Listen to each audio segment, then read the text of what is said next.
The Pat McAfee Show. There'll be no rules for our guests, for us, for the things we can talk about. Yes, Speaking his mind. I've never had a problem expressing my opinions or my thoughts or anything like that. While being relatable. I haven't had that manufactured fake-ass celebrity that a lot of people have whenever they go on those big networks. I've had a chance to really build my crew, build my following, build my audience. And ridiculous. What am I supposed to do? So I'm supposed to look at something that I can definitely afford and say, nah. Is that what I'm supposed to do? The Pat McAfee Show starts in 3, 2, 1. Good afternoon, beautiful people. It is Feel Good Friday, April 23rd, 2021, from the FanDuel Beach House in Tampa Bay. Can't thank you enough for joining this sports show. We're live on Sirius XM Channel 82, Mad Dog Sports Radio, and YouTube.com/The Pat McAfee Show. Packed show today. Hey, packed show today. Sent out a lot of text messages, got a lot of responses quickly. We booked this thing no more than 32 minutes ago.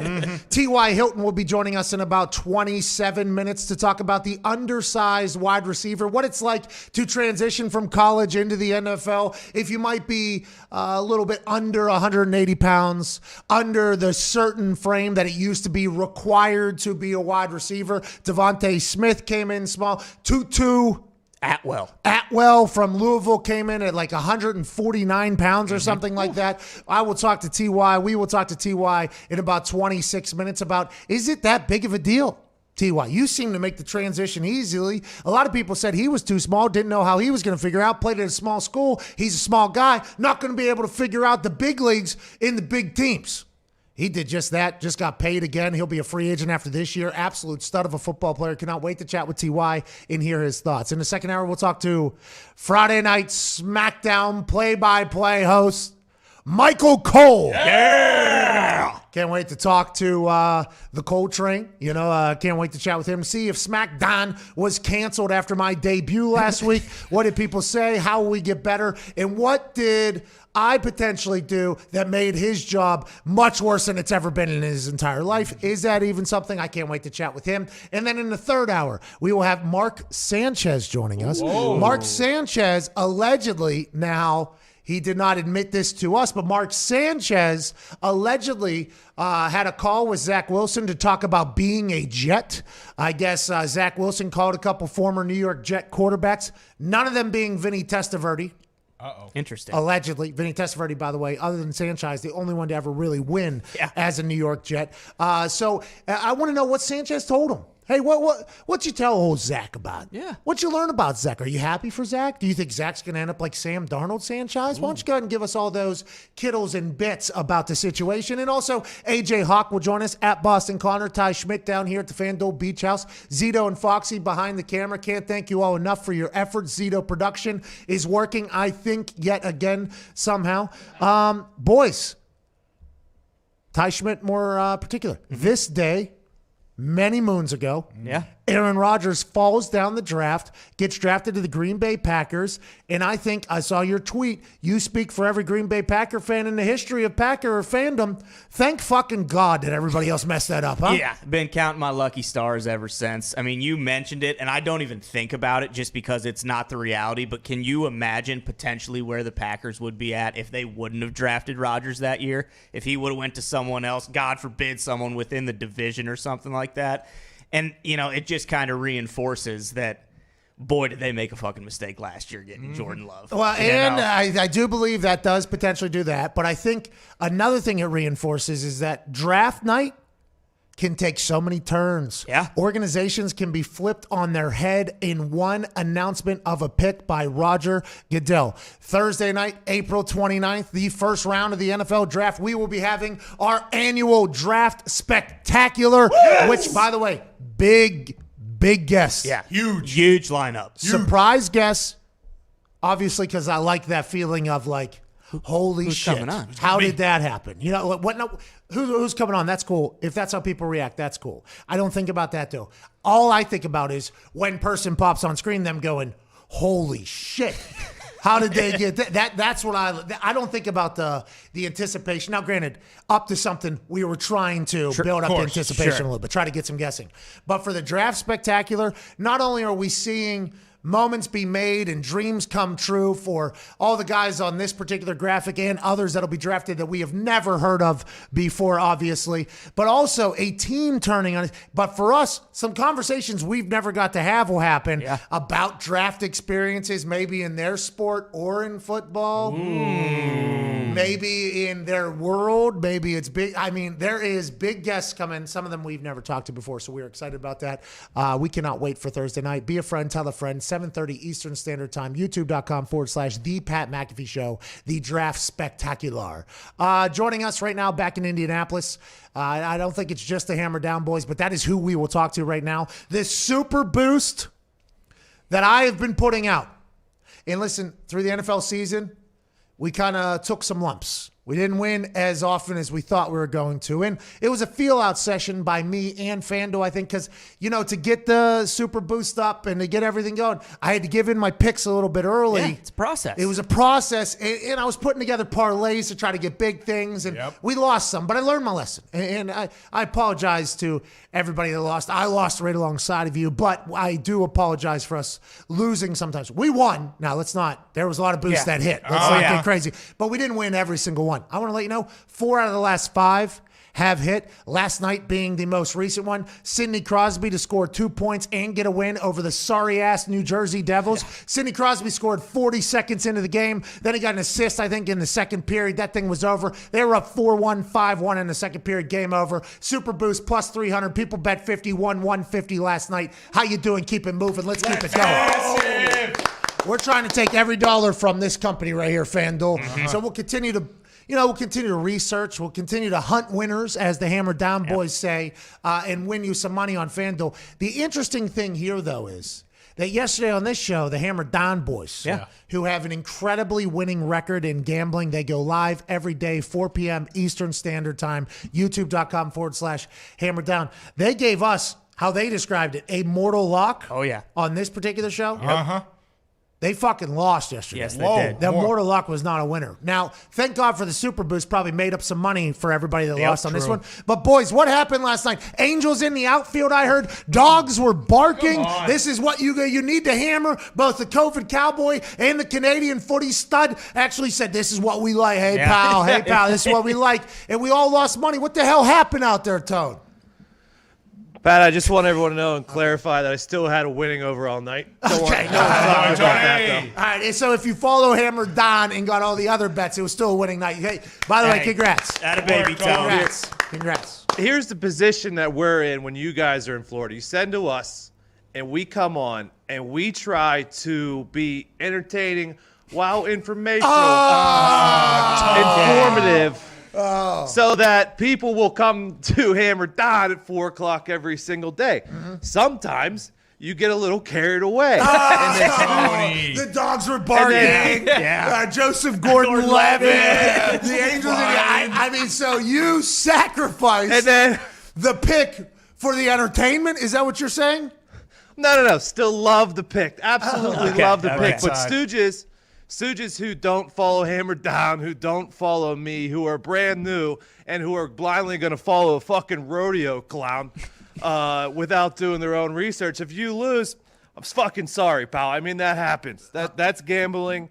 But, yeah, I mean, if you listen to Hammer Down, still a winning day for both of us. So, I mean, that's all that matters to me. Gumpy, whenever we went over to the Hammer Down Boys there, and Diggs, I can understand what you're saying. Believe me, I went on College Game Day every day, and I picked strictly for the entertainment reason. I picked the Red Wolves strictly so I could howl on the first. And they lost, by the way, to Coastal Carolina, which actually started my relationship with the Mullet Boys down there in Coastal Carolina, because I said, I don't believe in them, just so I could howl. So I understand exactly what you're saying. And in sports, gambling is such a flip of the coin. You literally could be right either way. Now, Hammer Down has maintained a way to win much more often than not. We do believe that'll probably turn. But here at this particular what's that? FanDuel Beach House? I just want to let you know, we are following along with what you guys got going Yep. on, but we all kind of understand you guys are probably going to stink at some point. We thought that was potentially yesterday, but then the update that you did still have a winning night is a big deal. Gumpy, whenever we went to the shot of you guys in Indianapolis, you were pointing your finger directly at Diggs. What was that all about? You didn't like the Angels pick yesterday, or was it Diggs was like, hey, we got to be entertaining, flap your wings? Is that what happened? No, if you remember the whole Christopher Columbus conversation that started yesterday, I actually had Cleveland as my pick of the day, and it was a push. Okay. So Diggs is a loser, not you. Got it. Yeah, I'm not going to take the L on that one. That was Diggs and the Angels on that one. In our defense, on Hammered Down, as soon as we got done with our hit yesterday or whatever, I said, went a little hard on that one. And then you tweeted it out, and then FanDuel fucking develops a super boost. So we were on Hammer Down. I said, this bet's got no fucking chance. The gambling gods will not let this fly. We were getting very loud with your pick. By the way, I may or may not have done that on purpose. I don't know if you saw the capital letters on Mortal Luck, just because that gets the internet into a full tizzy. It's not a Mortal Luck. And then when people lose it, so much for your fucking Mortal Luck. It's such a good little stir of the pot there. But the way you were selling it yesterday, now we're learning that you were selling it strictly off of promotional purposes, was amazing. I thought it was a Mortal Luck, especially because of how much you guys have been winning. Now, the fact that FanDuel was able to flip that thing into a super boost tells you how far we have come from the beginning of the season. Yeah. I used to have to put these super boosts in on Wednesday night. Didn't even know what happened on Thursday Night Football. Had no idea who was playing on Sunday. I used to have to put these in because they had to, now we've... Both sides, I think, have kind of gotten a little bit more, okay, here's the process. This is how we do it. This is how we get going. They lost $5 million, I guess, on one of the super boosts or something. So I'm not sure they're as quick. They must have heard they saw the tweet. They saw Diggs's shenanigans. They're like, okay, we could get a boost up here quick. This one's going to definitely not hit. It did seem like there was odds stacked against you, but I appreciate you boys taking your shots whenever you get a chance to stand in the batter's box. Congrats to you, though, for still being the hottest NHL bettor in all of the land. Thank you. Happy you say that, because if you take a peek, see right here over my shoulder, boys, there is a graphic that says that super boost is currently 4-5. Shout out to Dirty, by the way. Mike Dirty, drawn to the game, put this thing together literally in the last 4 minutes or whatever. Shout out to the greatest fucking hockey player of all time. Thank you. Thank you, Sid. Thank you, Sydney. Thank you for your service. Love this guy. This guy has never led me astray whenever I super boost Sidney Crosby. Not once. You know why? Because this is the greatest hockey player to ever put skates on. You can't see him down there because the table's kind of covered. Those skates right there are on the man that plays hockey the best in the history of the fucking sport. Nobody talks about it because nobody cares about hockey. I've got a chance to see him literally since he was like an 18-year-old in Pittsburgh. Unbelievable. Some people say he whines a little bit. What? Because he's got a fiery edge? Huh? The scumbags in Philadelphia try to take his head off with a stick, and he whines a little bit. Of course, he's trying to survive for the good of hockey, by the way. If this guy survives and doesn't get his goddamn head cut off like people were trying to do his first couple of years, it's good for hockey. Now, the NHL doesn't know that. They tried not to put him on national TV every single night. They should. This dude, best of all time. I will ride with him a lot. Look for more super boosts riding on the shoulders of old Sidney Crosby, but incredible graphic by Dirty. Oh, wow. Dirty, great work. That was Quick awesome. turnaround. On the phone? I am the hottest NHL bettor, I do believe. Oh, yeah. At the moment, yeah, for By a sure. Well, mile. actually, this whole season, really, This whole if you season. think about it. I've only bet on super boosts on hockey. And 4 of the last 5. I mean, they've been hitting. Well, I know I have done. I've done live betting too. I tweet them out every single time I do yeah. them. I only bet on Sidney Crosby though, so that's like it's a safe bet. Anyways, did I beat betting? Maybe. Let's talk about some other things happening in the NFL. We chatted about it early. Roger Goodell will be allowed to dap up and potentially hug people that get drafted the first night in Cleveland. Now, the interesting thing about this whole thing is that there was no rule created to prevent the players on site from celebrating. However, they'd like with Roger Goodell or whomever. Goodell is vaccinated, and it's only a brief moment. So the NFL, Roger Goodell, the competition committee, the health and safety protocol, the head doctor said, hey, Raj, listen, we know it's a cool moment. You can still dap up the boys. Oh. Thank God. Let's go. I wonder if Raj was potentially thinking about not getting the vaccine or whatever, didn't even really know. And then they were like, you get vaccinated, you get to dap people up. Fucking put it in. Do it right now. Do it right now. Give me the first and second one, both arms. Immediately. If I can do that. That moment where that 300-pound nose tackle or D tackle. Yeah, Wilkins. We just had that picture up on the screen right there. That Roger. This is when Roger became my commissioner. Yep. Roger Goodell has had to make a lot of decisions that have not made a lot of people happy because that's what's going to happen when you're a commissioner of the biggest league of all time. Okay, Roger Goodell, I assume, has made a lot of mistakes publicly, but that's going to happen when you're the commissioner of the biggest league on earth. Now, when you see other commissioners like Manfred open their fucking mouths, you're like, okay, Roger Goodell would run circles in the commissioner games around this son of a bitch. Yeah. But what I'm saying with Roger Goodell, when he took this, I think it was a defensive lineman. That does not look like a tackle now just by the build. I might be wrong, but I think it's a D line. Yeah, that's a tackle. him. Yeah. D tackle. Yeah. Was he a D tackle or D tackle? Yeah. D tackle. He's a big son of a bitch. Yeah. He jumps up and wants to do like a bump, like an up top, like type of bump with him. You know, how you doing? Keep it moving, shoulders. Let's go ahead and fly to the skies. Roger Goodell does a little bit of jump in a full suit. Roger Goodell's 60-some years old. Yeah. And he eats this guy jumping on his shoulder, maintains on very slick shoes, Yeah. and keeps him down, celebrates, gives him the jersey, keeps him moving. I was like, that's my fucking commissioner right there. Oh, yeah. I can't believe he took that. There's also 50,000 people per night making their way or allowed to be in Cleveland for the NFL draft. They're opening up more tickets. So I wonder if that's because of new protocols in Cleveland. So the Indianapolis 500 has 137,000 people going to it. That's a one-day event, though. In the NFL draft, we'll have 150,000, right? This is a three-night affair? Yeah. So that'd be 150,000. Did we, Uh-oh. hey, people are wondering. People are kind of asking around a little small. Did we beat COVID? We did!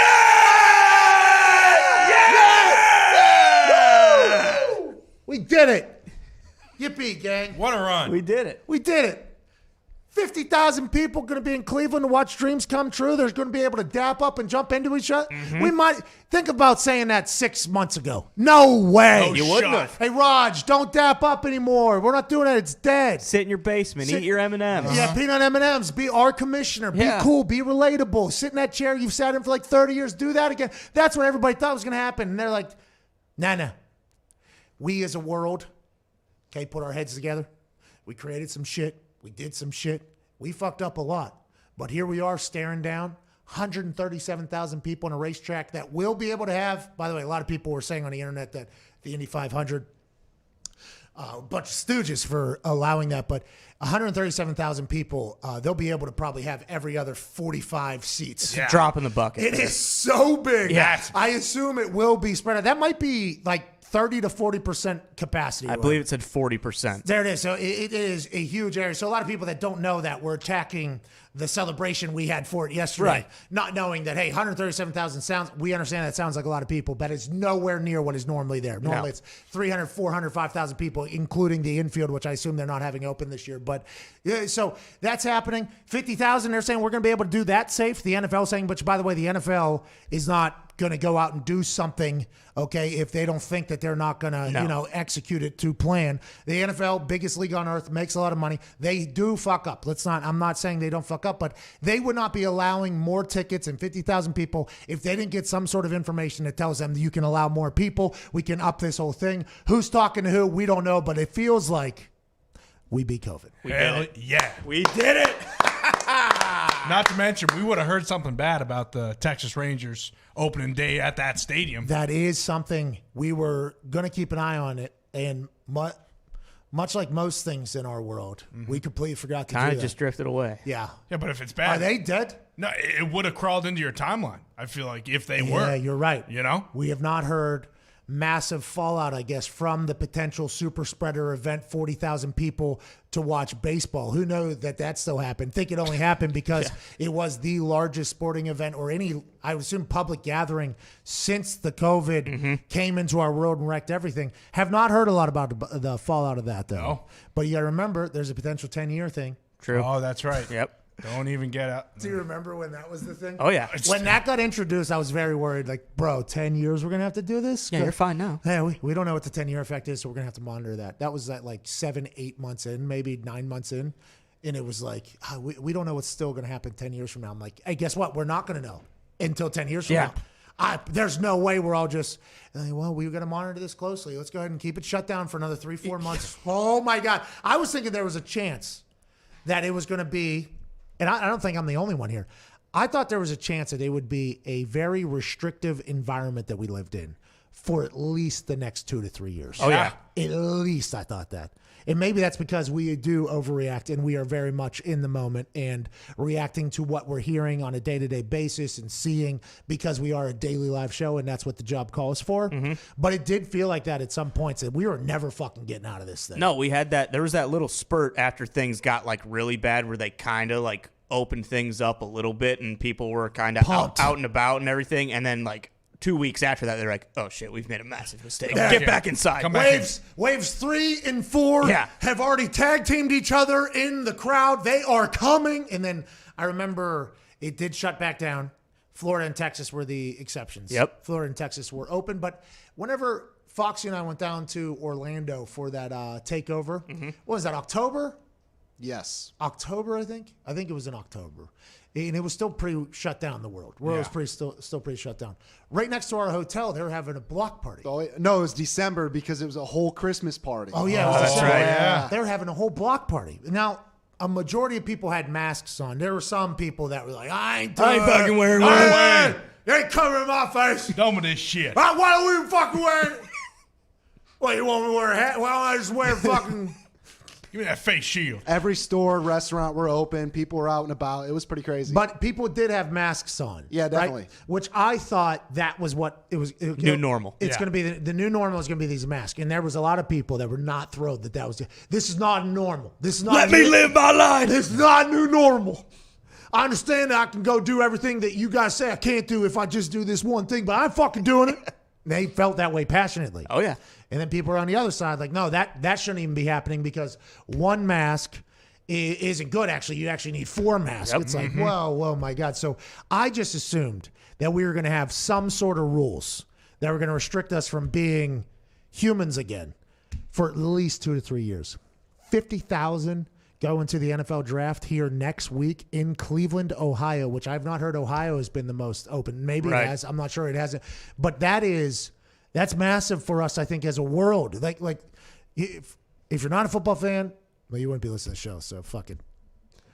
You are a football fan. You are. You love football. But as a human, though, like when I see the NFL make decisions like this, it's like, okay, so they're hearing something that is, and for me, I'm excited about it because I thought that was not going to, I thought we were nowhere near, because Australia opened up for that tennis tournament, remember? Oh, the and then Australian they Open, shut it down in the middle of it. They're like, we found out somebody in an apartment right over there has it. Everybody's got to evacuate. I was like, so everybody was trying to open. Everybody was trying to do things. And it felt like they were just backfire. Rangers have not heard anything about. Nope. And it feels like the NFL is like, they have enough information. They're like, yeah, we're going 50,000 in Cleveland or whatever. And Cleveland had to agree with that too, by the way. Well, and that's why it felt like it was going to take so long too, right? Because Fauci and some scientists were saying, hey, this is going to be a long, long time till we get a normal. Make sure you put some goggles on because you might get COVID that way. And then there's the other people that were saying, hey, we're going to get full stadiums come this fall. And it was just, you had to either pick a side, and luckily enough, we got full stadiums. We this beat fall. COVID. Yeah. There's a lot of people that are going to tweet us and tell us that we're nowhere near that. Yeah. But the NFL has to know something too, right? Because they in Cleveland. Yeah, Yes. exactly. Because like with the Super Bowl, I mean, they basically figured out how to. Okay, we had they had 27,000 people in there or whatever. No one got sick. They did it safely, so they obviously know. Like, okay, we can probably multiply this by 2 or whatever and still figure out how to do it safely, and there aren't going to be any issues. More space, more parking lots. We'll put people in. Still be able to do the dap up. Right. I mean, it's 50,000 people is a lot of people. Yeah. A lot of people. That's a lot of people. Now, granted, Nashville is like 250, 300,000 people. True. Allegedly. And in London, whenever we had a press conference over there for our London game, allegedly 700,000. Wow. Whoa. My God. I think they just counted every human that was potentially in downtown London. Within like 8 city blocks. At that time. Yeah. He's here for the game. Yeah, no, it was for because they shut down. There's a main road in London. Piccadilly? Is that the main road in the middle of London? One of them, I believe. I don't know. The main road in London, whatever it is. They shut down for this festival for the NFL, basically, and we go out and speak. And the driver that was driving us to the place, there was a couple of us that got to speak, which is dope that the Colts let me speak over there. I did well. It was pretty good. But it was a good time. I did pretty well, I think. But the driver was like, can't believe they shut down, like, the street it was. So they're like, they're making it a big deal over here or whatever. Like, the driver sounded a little bit like skeptical, like a little condescending, like they're making it a big deal or whatever. But there was definitely people that traveled from all over Europe to get there and to be in London. So the number probably inflated 2x if I had to guess, just by standing there and looking. Now, who knows if I can eyeball 300,000 people? I'm not saying I can or whatever, but the numbers always seem to be a bit ridiculous. So at the 50,000 thing, I wonder if that's them actually thinking 50,000 or if it's going to be like 30 to 40,000 capped there, and then maybe stragglers or whoever's in the areas counts as 50,000, because it's going to be an open this can be an open area, massive. When you flew home from London that time, did you also eat 58 edibles again, or that was the trip? Was that a normal? No, that was the trip, and it was only either 13 to 15 of them. That was tough. I saw the Northern Lights, though, pal. Yeah, that's pretty cool. They looked beautiful. They looked absolutely beautiful. I played dominoes with Antonio Cromartie and a couple other people. You win? No, it's just I've always watched dominoes games. Yeah. I've never really. I'm a card player.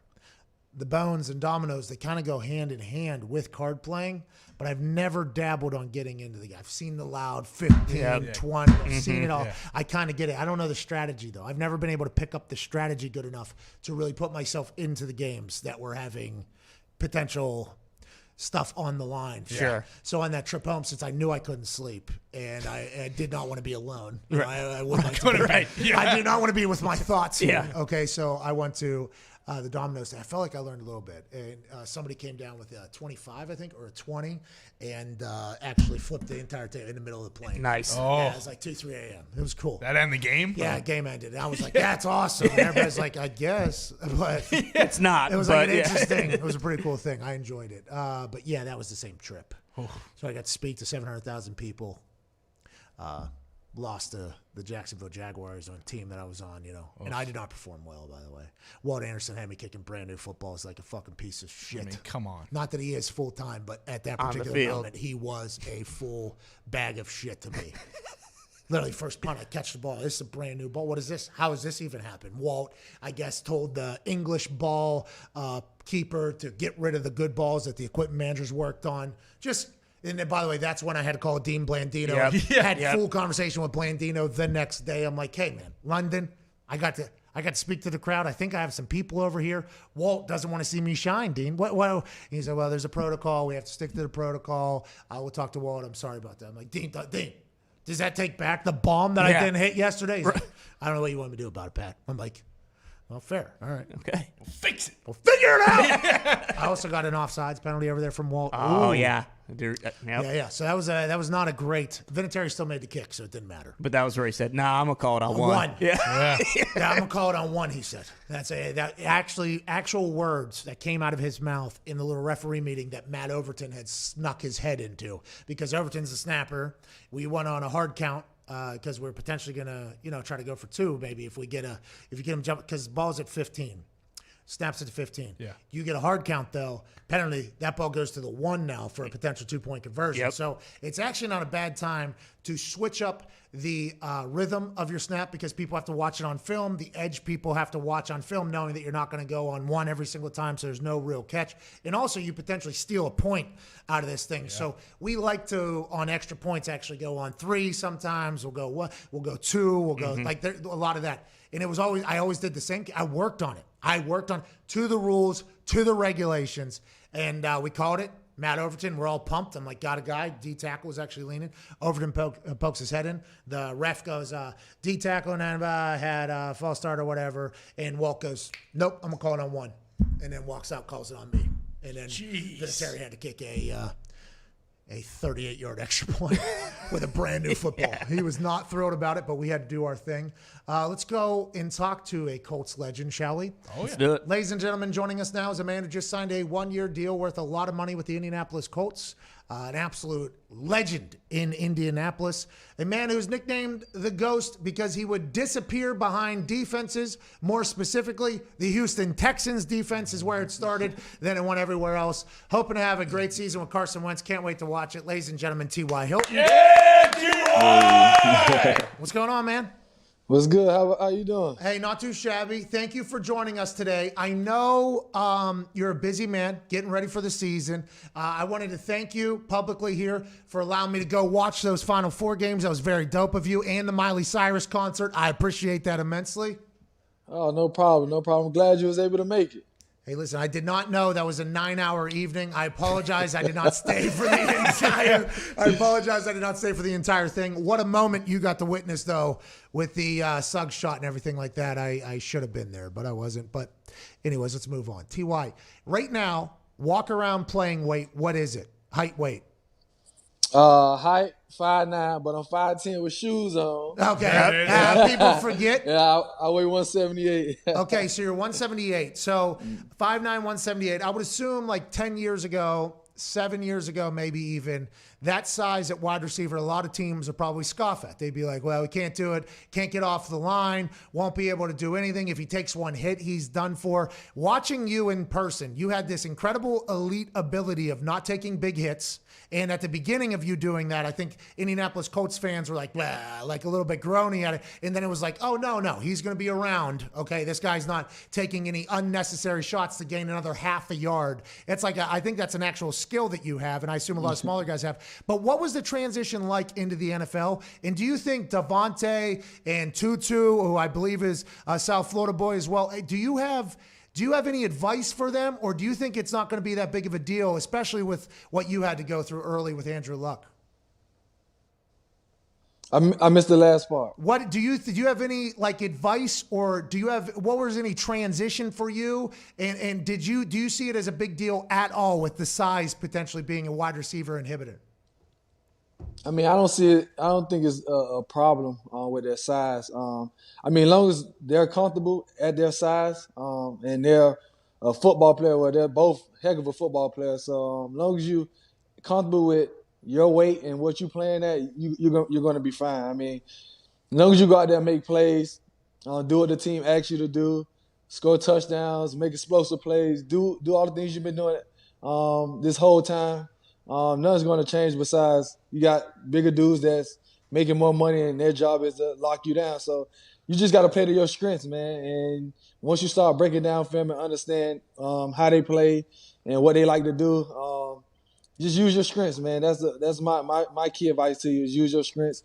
Play to what works for you. And as long as you're comfortable, you'll be fine. So was there anything that kind of, because of your size, do you think there was anything in your entire career, first year ever, do you think there was anything that ever held you back because of your size? Or did you ever think like, oh, if I was a little bit bigger, I wouldn't have to deal with this? Was there any of that ever? Or are you like, no, this is not that big of a deal at all? No, because the one thing that they can't measure at the combine is your heart. And I got a lot of heart, and it's nothing you can do. It's nothing you can do to stop me from achieving anything I want to achieve. And my heart is the biggest thing on my body, and I play with that. As long as you play with your heart and you give everything you got, the sky's the limit for you. Was there ever problems with the jam? You just talked about bigger guys making good money that are trying to not. Was there ever anything with the jam? Did you have to learn different techniques, or is there anything that they'll probably have to do that you had to do as well if you're a little bit undersized going against some corner that's trying to make sure you don't get off the line, unlike college football where they don't do a lot of that? That's one thing you have to get used to is guys in your face pressing you. But like my film study is amazing, and the way I study film, I just use my strengths. You know, some of the big guys like for you to sit at the line and dance. Some of them don't like you to do that. So you just got to play to your strengths, and that's what I do. Sometimes I use my quickness. Sometimes I use my lateral footwork. It depends on what DB I'm going against. 149 pounds sounds. That's like Floyd Mayweather. That sounds so small. Like if you put that in comparison of other side, and I don't think people are just comparing wide receivers to Tutu. I think it's just like NFL in general when you think about that. You think because you know him, I'd assume you do know him down there. It feels like that's a tight-knit community down in South Florida. But because you know him and what you just said about your heart and being comfortable with yourself, you think that if this is not something that is a deal breaker for him, you think? I don't think it's a deal breaker, but I also know that in the league, they're going to put weight on you. So you just going to have to be comfortable. 149, I think he's definitely going to have to put on some weight because one hit there, it's gonna hurt, especially in this league. You're gonna take big hits. So coming from down here, he'll be all right. Hey, question though, when did you start avoiding massive shots like that? I don't know if it gets talked about enough. And now that there's going to be more potential undersized, in old school traditionalized undersized players playing at different positions, the ability to not take a big shot and know when there's potentially one coming, is that just something natural, or you always had to have it because of your size and everything like that? Both. It's come natural to me, and also you gotta pick and choose your battles. Now if it's 3rd and 1 and guys are coming, you're gonna have to lower your hat. You have to lower your shoulder and get that first down. But if it's like 2nd and 8 and you 5 yards away, ain't no need to take that big hit. Now if it's 3rd and 2, 3rd and 3, and you 2 yards away, you got to dip your shoulder and do what's best for the team. And you got to get that first down, because 3rd down is your money now. So you just got to pick and choose your battles. Thank you so much for joining us. I know you're very busy today. You just got off of a Fortnite loss, I think. Oh, no. I don't know if you lost or not. I assume you won. But have you gotten a chance to work with Carson Wentz anymore? How do you feel? You like the way things are growing with him, both as a relationship, as friends, and as teammates here? Oh, absolutely. I love the way things are going. We haven't had a chance to work together yet. We doing virtual meetings right now, so we haven't had a chance to get back. But we constantly communicating, and then maybe about a week or two, I might go back up there and start back training. But this week right here, big week, MMA week. So I'll be in Jacksonville. Oh, you're going. Oh, I didn't. You're going. Hold on. I got one last. You did throw with Carson though before once, right? Broke up. Hey, you did throw with Carson once though before, right? I did throw a Carson once. Okay, good. You liked him because you said I hadn't got a chance to throw with him, and down here it made me look like a liar because I said that you did do that. So. Oh no. We threw once, but I'm saying maybe in another week or two we're gonna get back together. Got it. OTA is virtual potentially. Let's talk about MMA. Are you a big MMA guy? How do you feel about? Hey, Street MMA Jesus.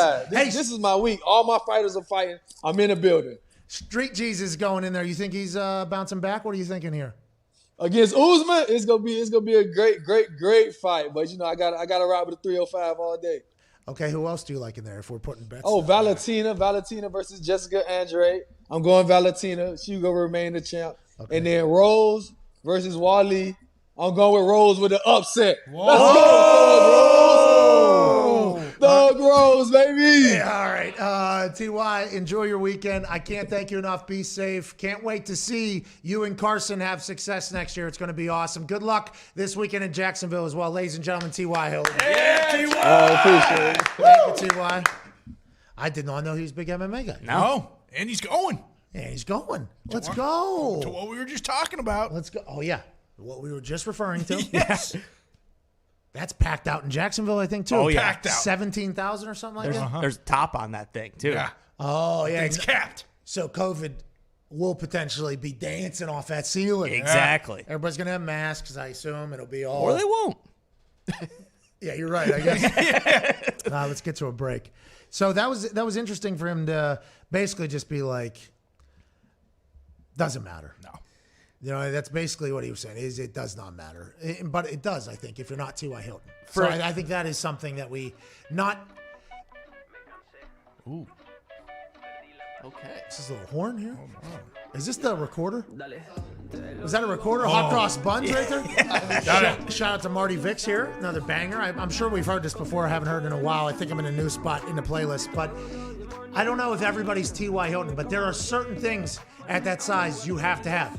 Massive heart, obviously. Film study. Yeah. The amount of film study it sounded like, and the ability to know that they're going to put weight on you and you're going to have to change a little bit. So that was a cool conversation. Big shout out to T.Y. We'll get to a break here. On the other side, we'll answer some phone calls, hopefully chat with you on this Feel Good Friday, April 23rd from the FanDuel Beach House down in Tampa Bay. Ahead of SmackDown tonight, 8 p.m. Eastern on Fox. We'll see you in 4 minutes. Cheers.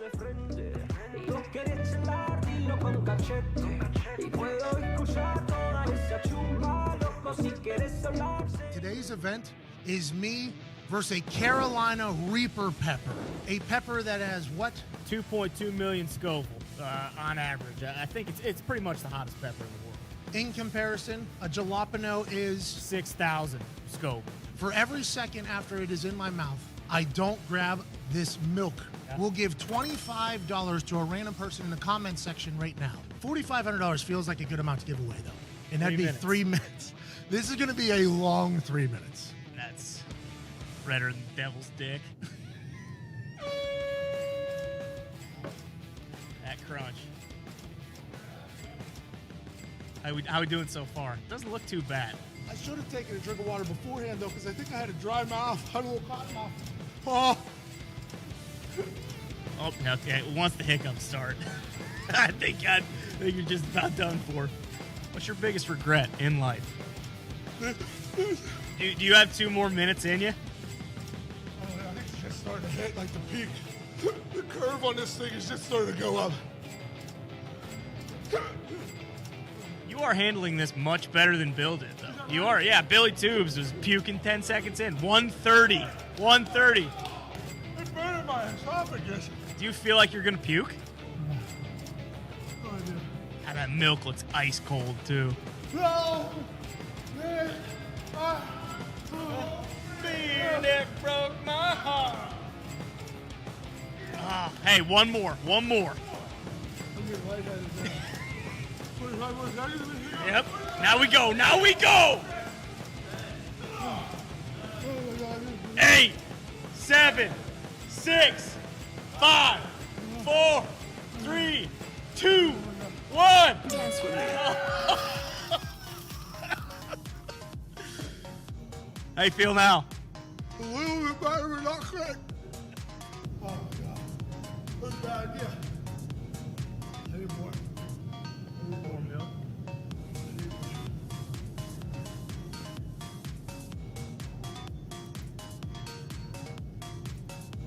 Oh, God, God.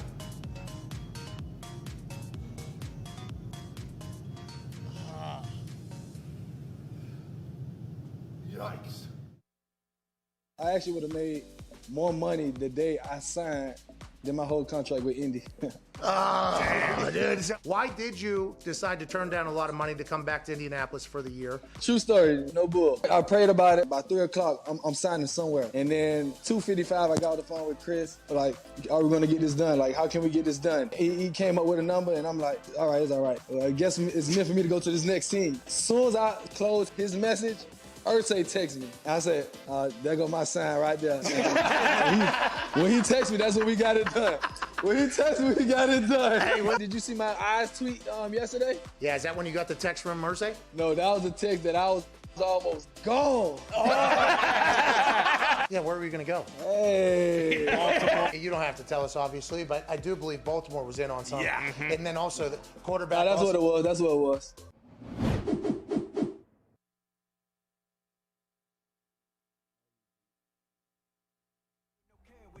In the air, windows down, fucking clown, keep that energy clear, yeah. Keep that energy clear, yeah. Keep that energy clear, yeah. Keep that energy clear.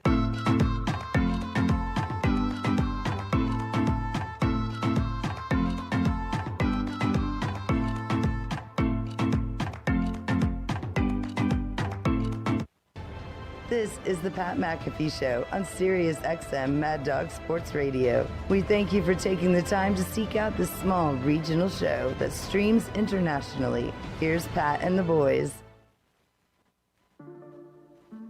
Live from the FanDuel Beach House.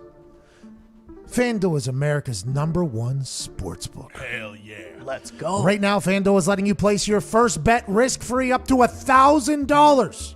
Just place your first bet on anything, and FanDuel will refund it up to $1,000 back in site credit if you don't win. So they're not giving you just like it's gonna come back on the site for you to bet. But if you've been gambling at another site, okay, for whatever reason you're wrong, but now that you understand the gambling game a little bit, come on over to FanDuel. Mm-hmm. Your first bet, risk-free up to $1,000. Now, you won't be able to do it with the Super Boost because there is a max, but 4 out of the last 5, that's called being hot. Next time I make a bet, maybe come on in and do that one. $1,000 risk-free could get, have a little summer fun with that money. Go to FanDuel.com/McAfee to get started for that. Obviously, use this link so they know that we sent you. That is FanDuel.com/MCAFEE. Now, that money will be in site credit. You will have to bet that even if you come back. Right. Yep. But you get a chance to take a hell of a swing there early. And if you win that, all right, now we move. Now we go. You put Now we move. 10,000 odds, you could get $100,000 here. Wow. With a $1,000 bet. Wow. Okay. Do that one more again. 10,000 odds plus Okay. 10,000. Okay. Put $1,000 on that, Pat. You get $100,000. I think it's $1 million, isn't it? Would that be $1 million there? I don't know. I thought 100 would equal Yeah, 10,000. Well, what you said, I think would actually be $1 million. Add the zeros. Yeah, I think so. Good luck. Hey, go get that million then. Go get it. That's going to be a long shot, but it's risk-free.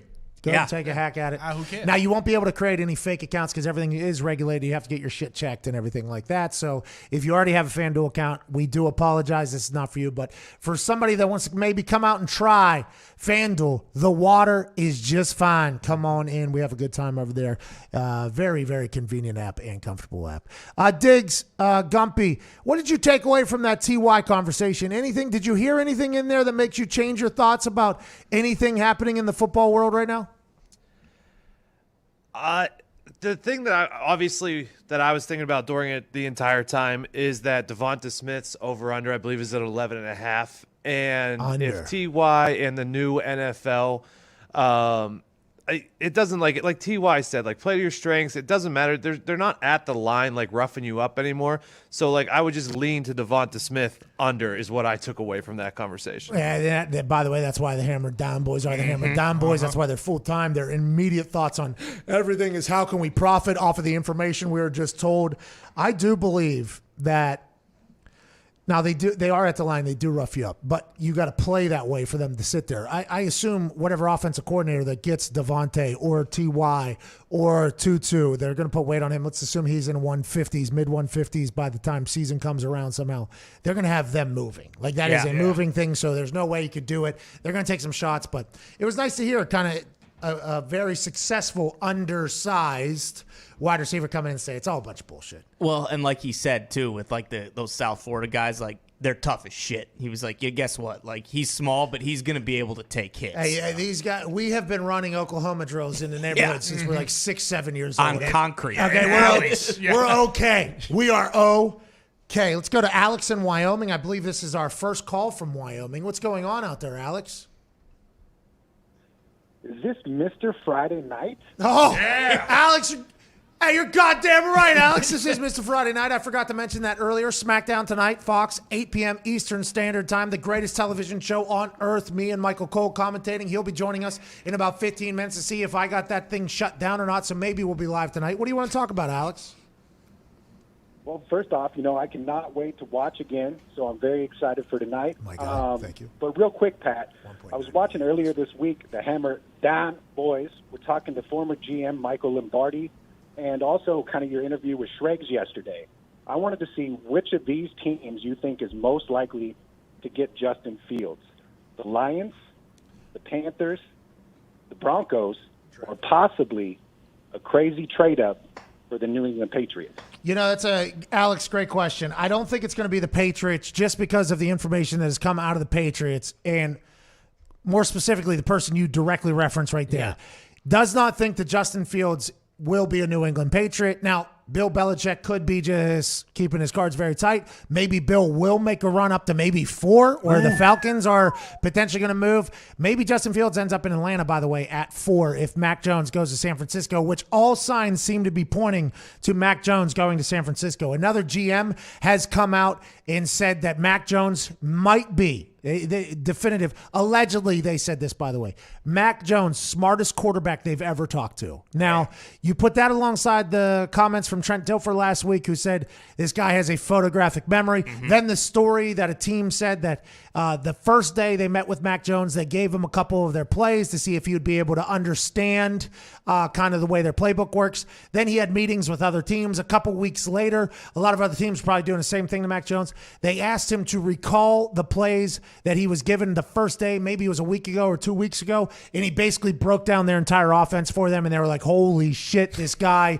can digest information. If you watch that offense last year with Steve Sarkisian running the show down there was a lot of motions in Alabama, a lot of motions. It was an NFL-style offense, a lot of motions. Why are you doing emotions? Why? So you can easily tell what the defense is in. If that person's followed, it's man. If not, it's zone. Which zone is it? Sarkisian had all that with Mac Jones. Now, I'm not saying Sarkisian is not going to be able to do that offense again with another quarterback, but if everything that's coming out about Mac Jones is true, Mac Jones being able to dissect and digest an entire offense and a defense while a complicated offense is happening against college football defenses, which are normally very, very, very simple, you could see why Mac Jones has just absolutely skyrocketed up the thing, because in the NFL, the ability to recall information, the ability to break things down and make decisions quickly is paramount, especially at the quarterback position. Now, I'm not saying that Trey Lance doesn't have that. I'm not saying Justin Fields doesn't have that, but it does feel like, aside from Dr. Goldman's standard,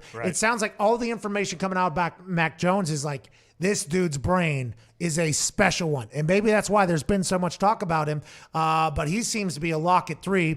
Zach Wilson seems to be a lock at the Jets at 2. Trevor Lawrence seems to be a lock at 1. So then at 4, that's when really everything changes. The Falcons stay there, take a quarterback. Maybe they take Pitts, maybe who everybody's saying is the greatest. Or do they trade out of there? Then the Bengals take an offensive lineman maybe to protect Joe Burrow so we don't have more scars that are pretty gnarly on Joe Burrow. It's just like there's so many different ways this thing could go. I would not rule out the Broncos getting a quarterback if they can. Maybe Trey Lance is a Bronco, by the way. Yeah. And everybody's saying that he, might not be ready to go right now. And allegedly due to Larry Kruger's tweet, Larry Kruger tweeted out that Kyle Shanahan met with Trey Lance's parents. Yep. Basically, a done deal is what Larry Kruger says. Oh. Larry Kruger did have a check mark. I think he is in San Francisco, a journalist in San Francisco. So he thinks it's Trey Lance. Or Larry Kruger at Sports Larry KNBR. I heard last night, okay? Doesn't say from whom. Just last night he heard.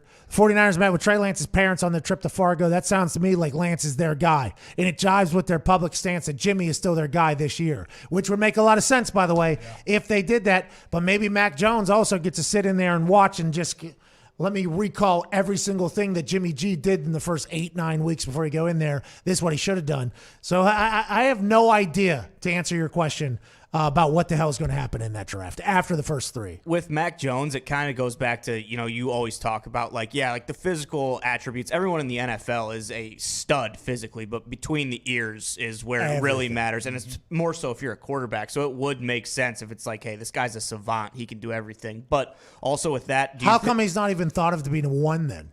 It's just because Trevor Lawrence Because is the I guy. would assume because Trevor Lawrence is very similar in that regard, and then he's got all the... I don't know if he is, by the way. This is not a normal... I don't think this is like a normal thing just to be like this next level smart, if that's what they're saying. Andrew Luck, by the way, was like next level smart. Maybe Trevor is the same exact way. He might be more of a football player as opposed to football player with photographic memory or whatever. Mm-hmm. But it is all in between the ears and how you act with everything. Well, do you think it has to do a lot with mobility? Like, I feel like today a lot of quarterbacks have to have the, possibility of, hey, you can run for a first down or something. And you were saying earlier about Mac Jones and pocket passing. He might save pocket passing. Mac Jones might save the pocket passer for another generation. You know what I mean? Because it felt like it was getting worked at. Oh, yeah. Hey, we're moving, we're grooving. This is the quarterback of the future. Patrick Mahomes, incredible passer, but he extends plays like anybody else. Aaron Rodgers extends plays. They're not your stereotypical pocket passer, even though all the quarterback gurus say he can move more than everybody thinks. It's like, I don't think that's what he's coming into the NFL to do. Right. They are bringing his ass in to be a pocket passer, and it makes sense if all these narratives that are coming out about his big-ass brain are true, why the incredible quick rise happened. And it's because it's in between the years with him. Do you think it is possible, though, for, like Larry Kruger was saying, for Lance to be the guy? Because what we've heard is that Shanahan's system's so complex, it takes all this time. But then we're also hearing that Mac Jones, like, he can pick it up incredibly quick. So, like, would he even – I mean, he would obviously benefit from still watching, but would he even need to go in and, like, sit behind Jimmy G and, like, learn the offense? I have no idea what the hell's going to happen, huh? No idea. I mean, Trevor Lawrence is 1. Zach Wilson allegedly guaranteed number 2. At number 3, Jay, we need to have the music on, by the way, Jay. There we go. Thank you. Hour one is wrapping up here. We don't know what's going to happen in the draft, but I do believe it's going to be fascinating, so I cannot wait for the draft spectacular. Hour two comes back on the other side. We have Michael Cole joining us. Yes! My fellow teammate for SmackDown on Friday night. Hour two is on the other side. This is Pat McAfee Show.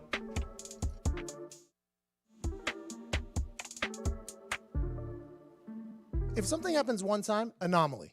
Happens two times, it's like, oh, okay, maybe. But whenever there's a trend of 18 plus, 20 plus things being predicted, you got to go like, hey, Groening, the gig's up. We know. You're a time traveler. Just tell us. Bro, I just want to talk to you. I got so many questions. Siegfried and Roy tiger attack. Do you remember that? Of course. Do you remember back in the day how tight Siegfried and Roy were with their tigers? It was like every main story was like, oh, these tigers are the best behaved animals on earth, blah, blah, blah. Simpsons in 1993 said the tiger is going to turn. This little friendly tiger is going to become an enemy of Siegfried and Roy quickly, and it's going to happen. 2003, it actually happened. Autocorrect errors, 1994. Before you could even play Snake on the gray little box phone, they predicted that autocorrect will happen on your phone. Are you kidding me? Didn't happen until 2007. FaceTime, 1995. Not even a thought. I don't even know if anybody knew what the fuck the internet was.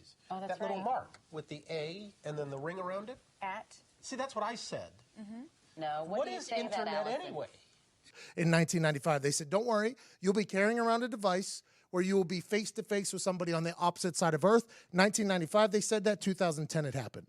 Faulty voter machines. 2008, they predicted it. 2012, it became the forefront of conversation in a big, big way. I assume these voter machines have been up in question for a long, long time, but they just knew that it was going to come to fruition in 2012. No, I want to vote for Obama. 2 votes for McCain. Come on, it's time for a change. 3 votes for McCain. The God particle. Now, this is the big one. Ty Schmidt did research. He said the God particle is the absolute reason why he is 1,000% a time traveler. Homer Simpson got up there like fucking Matt Damon in that movie where they have that Good Will Hunting. Good Will Hunting, and draws up this equation for what the God particle is, which what is the God particle? Yeah, it's basically this equation that essentially like explains how the universe was created. And they did that in 1998, and the exact equation happens in 2012. That's unheard of. 14 years ahead of time. They got Homer Simpson up there looking like that goddamn janitor from Harvard, solving equations up on a chalkboard. And 14 years later, it's like, yeah, that's actually how the universe was founded. It's like, wait a fucking minute, little comedy writer with a goddamn yellow cartoon, bro. That's insane. The NSA spying scandal. Everybody knew that the Patriot Act was like in existence, but nobody had a clue that NSA literally knows everything about you. Every dick you've sent has been seen by some government agency, but it wasn't always like that. We didn't know that everything was getting spied on, Sean. Nobody knew that. I didn't know. They predicted that in 2007, 2013 it happened. No, Lisa, it's not like the government is listening to everybody's conversation.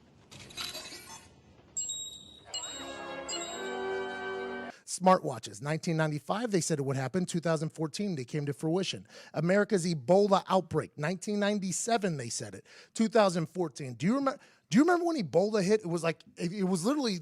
Hospitals like shutting down. Oh, they had people wearing like hazmat suits, carrying people around because they were scared Ebola was possible. In the modern world, this was happening.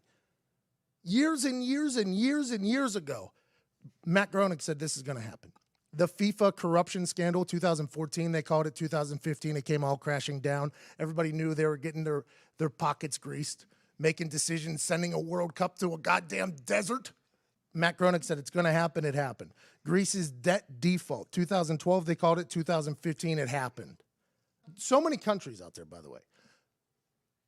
They picked Greece. The exact country to happen. Trump's presidency, 2000, they called it. 2016, it came to fruition. The Simpsons called this President Trump out there, and everybody probably looked at, oh, those Simpsons guys are so funny. Bang, 16 years later, it is about to happen. It goes down. Lady Gaga Super Bowl halftime show, 2012, they called it. 2017. I mean, I think we all knew that she was born this way. She would probably get the halftime show at some point, but to the details that they had. These are not coincidences. Coincidenci. I don't know how you pronounce it. How the fuck do they know this stuff? It's got to be time travel. Matt Groening is a time travel. I have so many fucking questions. Disney's takeover of Fox, 1998, they said it. 2017, it happens. the Shard in London, which is a building behind Big Ben, I guess. Is that right? Apparently, that's what Google search said. 1995, 2009, it comes to fruition. Robot Librarians, 95, they called it. 2016, it happens. The censorship of Michelangelo's David, 1990, 2016, it happened. Three-Eyed Fish from the fucking nuclear waste place. In Japan. Three-Eyed Fish comes to fruition in 2001. Mac Gronix did it in 1990. 9/11. 9/11. They called that happening. If you do recall planes going into buildings, they said it in 1997, 2001, it happens. The Syrian uprising, everything that's going on in the Middle East has all been talked about on The Simpsons. And then he created another show called Futurama. That is huge. He created another show like, yeah, listen, here's me rubbing it in the face that's where I could go if I have to. I have so many questions for Matt Gronick, and guess what, Matt Gronick? The gig's up. We know. I'm all in on you, Matt. And I'm a fan, by the way, aren't we? We're big fans. I'm a huge fan. If you want to travel to future me or current me or past me and say what's up, I think we would all be appreciated.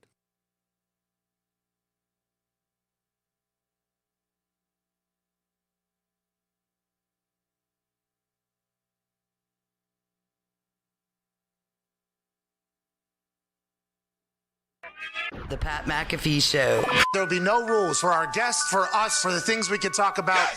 Speaking his mind I've never had a problem expressing my opinions or my thoughts or anything like that. while being relatable. I haven't had that manufactured fake-ass celebrity that a lot of people have whenever they go on those big networks. I've had a chance to really build my crew, build my following, build my audience. And ridiculous. What am I supposed to do? So I'm supposed to look at something that I can definitely afford and say, nah. Is that what I'm supposed to do? The Pat McAfee Show starts in 3, 2, 1.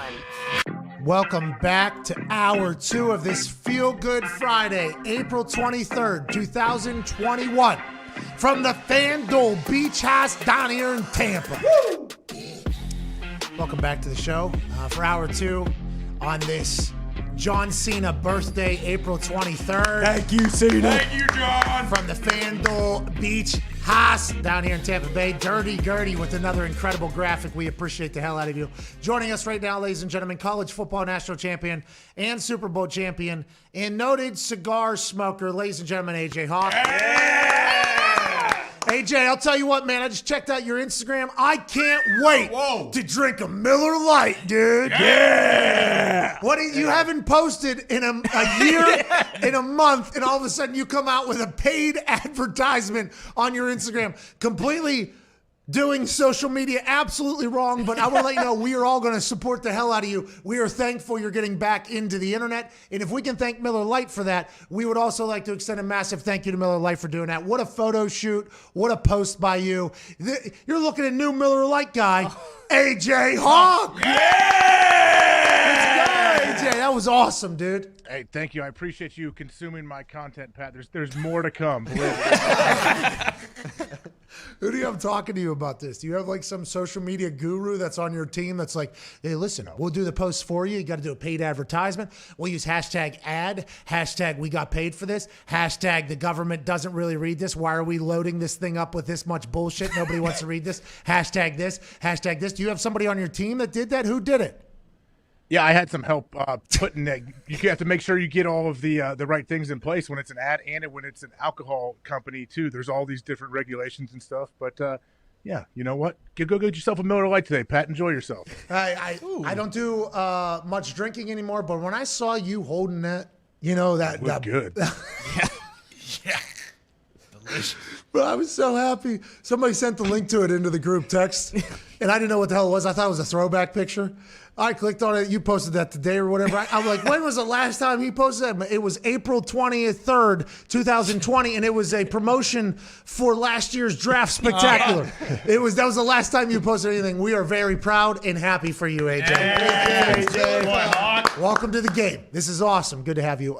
Joining us right now, the voice of Friday Night SmackDown, the voice of WWE for like the last 25 years or whatever, to answer all of our questions on whether or not I got the show canceled or run off the air. Ladies and gentlemen, Michael Cole. Yeah!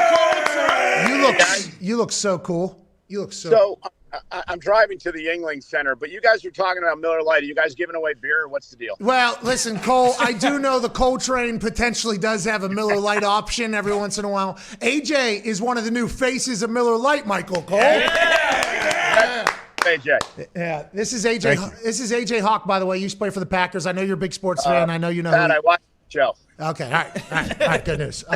Speaking of watching the show, did you get to watch SmackDown back, or did anybody of importance watch that show and say that we were fired, I was fired, I ruined the WWE, anything like that? How are we feeling going into tonight? So in 24 and a half years, I've never watched the show back. Respect. Whoa. I love that. I love that. Don't want to know. Hey, was it good? Yeah, it was good. All right. And anyway, however, though, I've got real good feedback on you, Pat. I don't want the ego to blow up because it's already hard to get your head into the building as it is. But everybody thought that you did a stellar job in your first day. The Chiefs here today, so this will be an interesting Friday. Vince McMahon? Yes, the boss will be here. Oh my God, I gotta work on this. This is what I'm thinking, Michael Cole. This is what I'm thinking. Ready? Hey, sir, thank you for everything. That's what I'm thinking. Is that he's a firm handshake guy. I've done my research on these documentaries. I know that I got to go in hard for that thing. I've been preparing for this for a couple years now at this point. Just make sure that you use hand sanitizer before you shake his hand, please.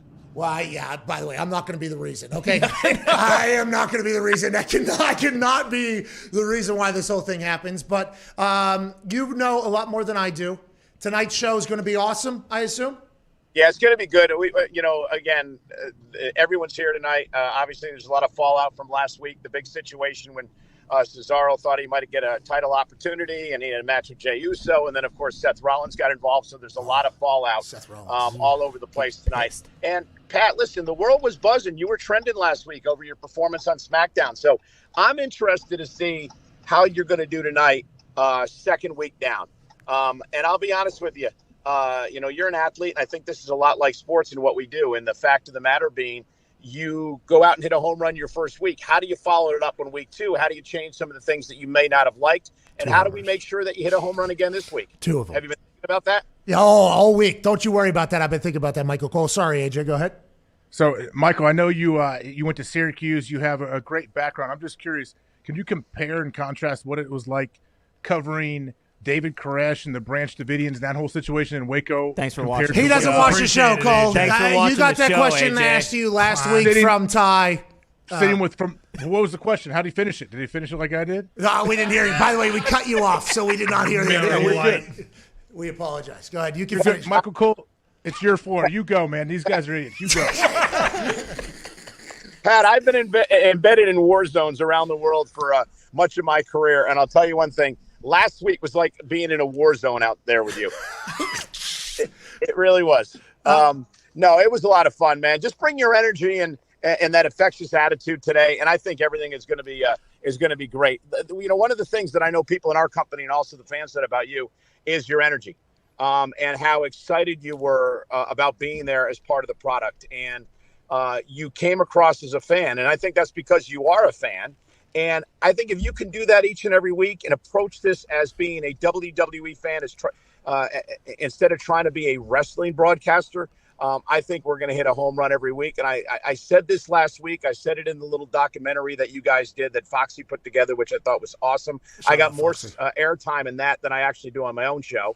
But I think if you do that, we have a chance to be really, really special, a special team that can rank among some of the best here in WWE history. Oh, let's go and get it, Michael Cole. I appreciate that. AJ Hawk did ask about, the comparisons between me and covering Koresh. I'm happy you chose not to answer that question because there's obviously women and children in here, brother. I didn't even know about that, by the way, till the, was it Netflix or the Netflix documentary? I had no idea that happened in our history. I felt like an absolute stooge knowing that happened. Were you out there? Were you actually out in the middle of nowhere watching that thing happen when you were covering that down there? Yeah, and AJ, I apologize. I didn't ask your question. I was dealing with one of the security guards here at the building, so I apologize. I didn't hear it. Well, and we spoke on, believe me, we spoke on top of it as well, so you would have never heard this question. So that was our fault. Anyway, I was there all 52 days of Waco. I mean, from the day it started at the end of February and until the day it ended. I lived in an RV and camped in a cornfield and covered it from day one. Was that the most insane thing you've ever seen, or a situation you've ever seen? It was one of them. I mean, it was certainly one of the strangest. I was in Bosnia for 3 tours during their civil war in the early 90s. So that was different as well. I covered 3 presidential campaigns, covered the Oklahoma City bombing. Waco, though, was certainly the most bizarre. And I remember calling my dad on Easter Sunday, and he said, "What are you doing, son?" And I said, "Hey, life's good. I've got a 6-pack of beer. I have an RV. I'm in a cornfield, and I've got Christ a mile away from me." Because that's because Koresh referred to himself as the good Lord and Savior, and everybody made a joke about it because obviously he was nuts. It was a strange time indeed. And then I went from there to become part of the WWE, which very strange career move according to some. And in many ways, it's like a war zone sometimes out there on Friday nights. Let's talk about. By the way, that is awesome. That is absolutely awesome. Great question, by the way, AJ, with Koresh. Great question there, AJ. It got shit on down here at the house, but that was a great question. What Vince McMahon, what does he know of me? Because I assume there is a good chance he has a lot of things in his life that, he runs a global multi-billion-dollar publicly traded company. He is one of the greatest American businessmen of all time. Will never get talked about because his character on TV is that of a raging hilarious asshole. Yeah. Now, with that being said, does he know I exist, and how much does he know of me, do you think? He has no idea who you are. Yeah, that's good. All right, good. So I got a chance of first impression here. Here we go. Okay, let's have a good idea here. A little bit of a good first impression here. I got a good opportunity. No, honestly, Pat, and again, I like to joke around with you, but Vince is very well aware of who you are. I mean, one of the reasons that you're a part of this company now, and we've spoken about this, is because of the success of your show, the success of you as an individual, and also you hit the demographic that we're trying to sell every Friday night on SmackDown. The young adults. You constantly trend worldwide on Twitter. Social media has become such an important part of our product. I think that you're going to keep this product young. You're going to keep it fresh. Our target audience, and Vince is very well aware of all that stuff. And I actually had a conversation with him last weekend after you and I, of course, did the show. And the one thing that he really, really liked and enjoyed with what you did, and that was be a fan. Jumping out of your chair. Obviously, none of that was rehearsed. None of that was that was all spur of the moment. And he loved that. He likes that, and he wants you to keep that as part of what you do. You need to be a fan in order for this to work. You're not from the wrestling industry. We don't want you to be from the wrestling industry. We want you to just be Pat McAfee. And if you can do that, hey, all's good for the brand. AJ, I'm sure you have another question. I appreciate the for the brand drop there. What is a misperception you think about Vince McMahon? Because there's not much that's really known about him. Now, granted, his character, what his business does. You've seen whenever he's had to either talk in massively negative situations because he's the head of a company, so he has to speak. But what is a misperception you think about Vince McMahon that will only be talked about after he dies? And they'll be like, here's a guy, and they're like telling you. What is something you think that is kind of like misunderstood maybe publicly by one of the most impressive businessmen in the history of our world? Oh, no. Coltrane. Oh, no. The Coltrane just ran. Did you hear me? Can you hear me? I hear you fine. What is a misperception of Vince you think that people might have? Are you talking to me or AJ? You. He doesn't know Vince McMahon. He's just a Miller Lite stooge. I don't even think he can hear you, honestly. Listen, Vince is a genius. There's no doubt about it. He built this small company into a global multi-billion-dollar conglomerate. He creatively, he's one of the most creative minds that I've ever known. I think the biggest misconception of Vince is that he doesn't give a shit. I really do. Vince cares about his product. He cares about the people that work for him. And he wants this product to be the best in the world. And you either perform or you don't. We all understand that coming into this. It's a high-pressure situation. You went through it last week, Pat. We've got multi-billion-dollar television contracts. We've got to put on the best show we can every week, 52 weeks a year. There's no off season. Vince demands the best of his people, and if you're loyal to him, he's going to be loyal to you, and he's going to treat you well, and that's pretty much the bottom line. That's awesome. You know, he's done so much for my career. I'm in debt to him. Hey, so Michael, you mentioned Pat's like him. People they love it because he's a fan. His energy, he's youthful. I know people relate to Tony Romo as well in the booth. Tony's a fan and he's all energetic. So people I think kind of see similarities there. But with Pat being so young and he thinks he's in shape all the time, he's always on these new diets. I know you've been in the ring. Are you guys? Is there a chance sometime down the road you guys step on in the ring and you know put the mics down and wrestle together? Well, first off, I'm going to be a tag team partner of Pat. Yeah. I'm too try to get in there and mix it up with him. let Pat, him you'd tell have us. to wear a singlet, however, like the old Cole singlet from WrestleMania. Yes. So you'd have to drink a little bit of beer because you'd need to get that beer gut to fit that singlet right. Yeah. But other than that, I think it would be great. I think it would be actually good TV and be good comedy for Pat and I to actually team up together and take on someone else in the ring one day. See, that's going to happen now because he said it. Here we go. Hey, Cole, I don't know, dude. I was in a neck brace for like 48 hours the last time I was in there. I don't. AJ, thanks for potentially throwing me right into that. Connor, do you have a question about the coal miners? You know what? I actually do, Pat. Mike, how do you think we can expand these coal miners? Because obviously from the bottom there, you're the leader of them. So, what can they expect out of you going forward? Hey, just get the word out. Tell them that I'm a friend of the show, that, Michael Cole, I believe throughout my whole career has got a bad rap. Back in the around 2010, 2011, when I was playing a bad guy, a heel, I used to have this plexiglass square box that surrounded my announce desk, and we called that the coal mine. And obviously it would be good to use today during the pandemic, but I was way far ahead of my time. Of course, because you Koresh in Bosnia and everything. You knew, yeah. And a lot of the fans of mine at that point in time started calling themselves coal miners on Twitter. The fact that I really don't have much of a character anymore, that I'm not really playing a character anymore on television, the coal miners have sort of fallen off the face of the earth. So I'm trying to rally them back so they might perhaps be on my side one day, and I think that perhaps you and the show could do that for me. Hey, we're big coal miners over here. Huge. Hey, we got a pick coming in for an axe pick for next year or next week to have the big coal mining section over here. We awesome. Yeah, we got merch coming about how we're big. Oh my God! Look at this! Look at your dumb ass, Cole. Look at this. There it is. I told you, the coal mine. There it is. That was my match with Jerry Lawler, where during WrestleMania, where he shook my hand and banged my head off the plexiglass about 15 different times. Oh, man. Well, happy you're able to keep your quick wit and no CTE like potential, WWE. Bring the coal miners on.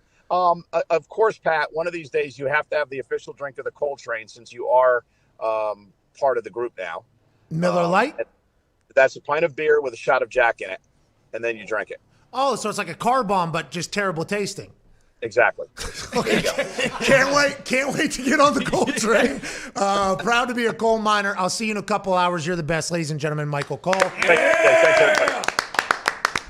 He does get a bad rap. You know why? Because not only because he was playing a guy who was supposed to have a bad rap, but also he has always been there for WWE. So through the eras, he's still talking. Voice of WWE. It's just like, it's just, whenever somebody is constantly there, I think people kind of get sick of it or whatever. Kind of like Joe Buck. He is so... No. Why would you? I mean, hey, I love Michael Cole, but it's a similar situation. Buck's been there for so long. When you're calling every big moment, yeah, there's a chance that some people will turn. And Michael Cole and Joe Buck do not deserve that. Nope. AJ, I'm sorry we stepped on your incredibly good question. You know what I mean? That's probably why we don't get the sports Emmys and shit like that. Yeah. I did not know he was with Koresh out there. No, I think it was great. What was the question Ty asked him? Same thing. Basically the exact same thing. He did expand on it, though. So yeah, we got a follow-up. You had a good follow-up, which you did on purpose, right? You didn't hear part 2 of my question. I never even finished it. But it's all right. He was great. He handled it like a pro. How did this Miller Lite thing happen? So what person at Miller Lite was like, you know what? We need to do an Instagram post with a guy who doesn't use Instagram. Yeah, well, I just assumed it was last week, or when he was at Augusta. They saw him drink 1,000 Miller Lights. They're like, okay, well, why not? They didn't see him, though, because he was masked up the whole time. I just love that this has happened. I enjoy this. When did you take this? Yesterday? No, I took that picture a few days ago. Who took it? Wife? 10-year-old daughter. Nice. Yeah. Let's go, AJ. Hey, listen, this is why you need to be in the game. You need to be in social media. Let me tell you why I was a little bit surprised when they first reached out and they said it was something like, oh, you just, it'll be on Instagram or whatever. And I said, have you guys looked at my Instagram? And they're like, the person told me, well, yeah, I assume they have. I'm like, I don't know if they have. You might want to get back to them. And they still wanted to do it. So I said, all right, let's do it, man. What was that, 2 weeks ago? He was like, I'm going to start getting back on Instagram. Yeah. He used the IG story. Yep. Remember, he used IG story. That was the first time he used it in a year. Yeah. And Miller Lite saw that, and they're like, he's back. He still got it. It was a repost, too. It was just a repost of your story. Yeah, it was in his messages, Yeah. and he just had to press one button. And he had to press it I up. like doing that. If you put something good out, let me do it. That's how I can put it in my story. So do the thing that says add to your story. Oh, so we got to at you. So you have to shout out, man. We are pumped for you, but there's a lot of questions logistically on the back end on how it happened. We are not 100% sure. Let's talk about a photo that came out of you last night via Aaron Rodgers' social media. Speaking of Instagram, I'm not sure this was maybe your best look, but for us, it was the crowd pleaser. Mm-hmm. You might have had 7,000 cigars in a bag. It looked like that was just for one event. Was that heading to the actual Derby that day, or was this Friday? Was this Thursday night? When was this? How was this? And that was for one day or for the full weekend there?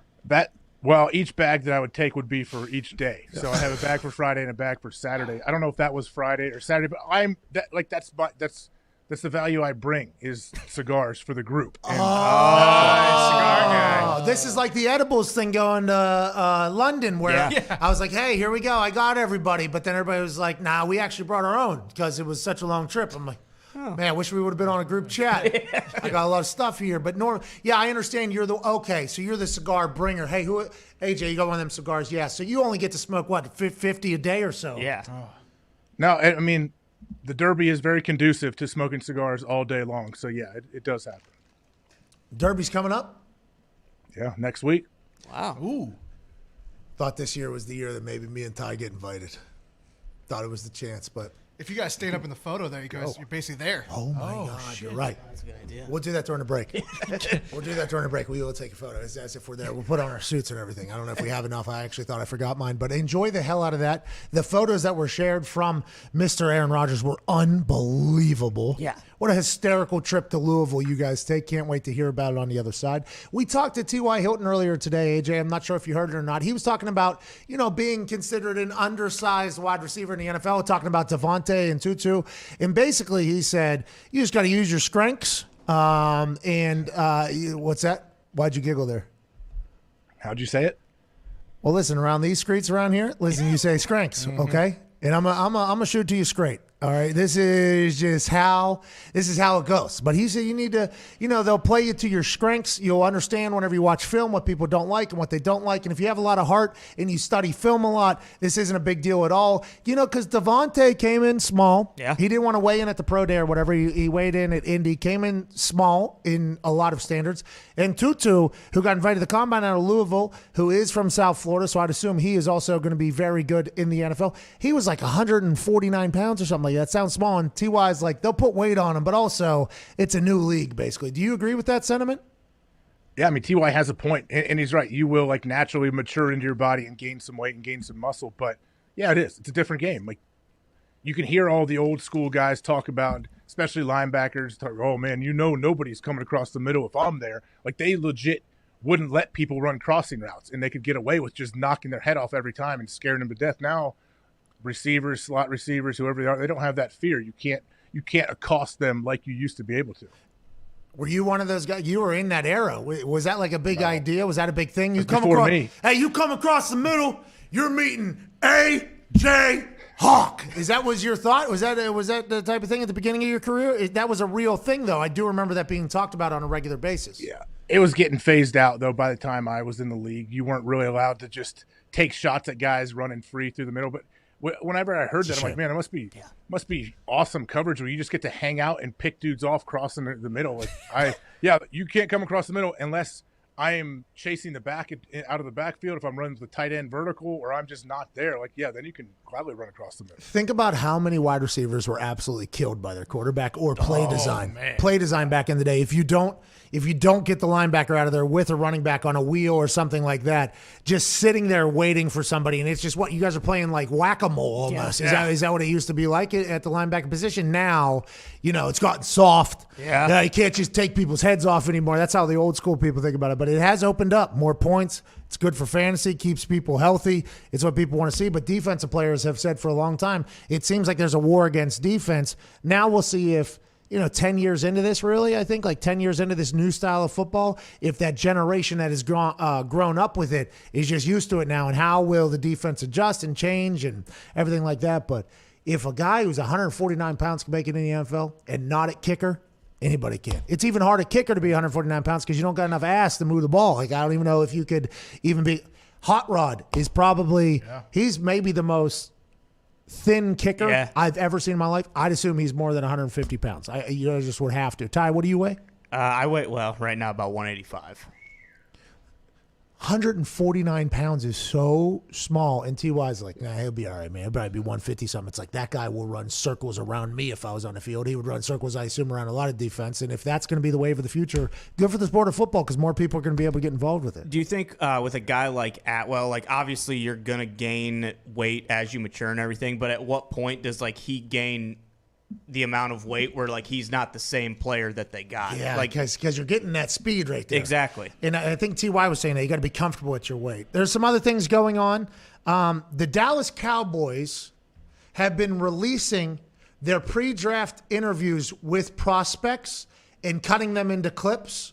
And I wonder if they tell the prospects that whenever they go into the conversation, like, hey, by the way, this private conversation that you think you're potentially having for a job interview, we are definitely going to take advantage of it and cut it up, put some highlights on it, and put it out as social videos. But nonetheless, Kyle Pitts and J.C. Horn, I believe. No, Kyle Pitts and J.C. Horn. Yeah. J.C. Horn said that he was the best corner in the draft. Yep. Actually took a shot at some other corner that's in Surtain, I believe.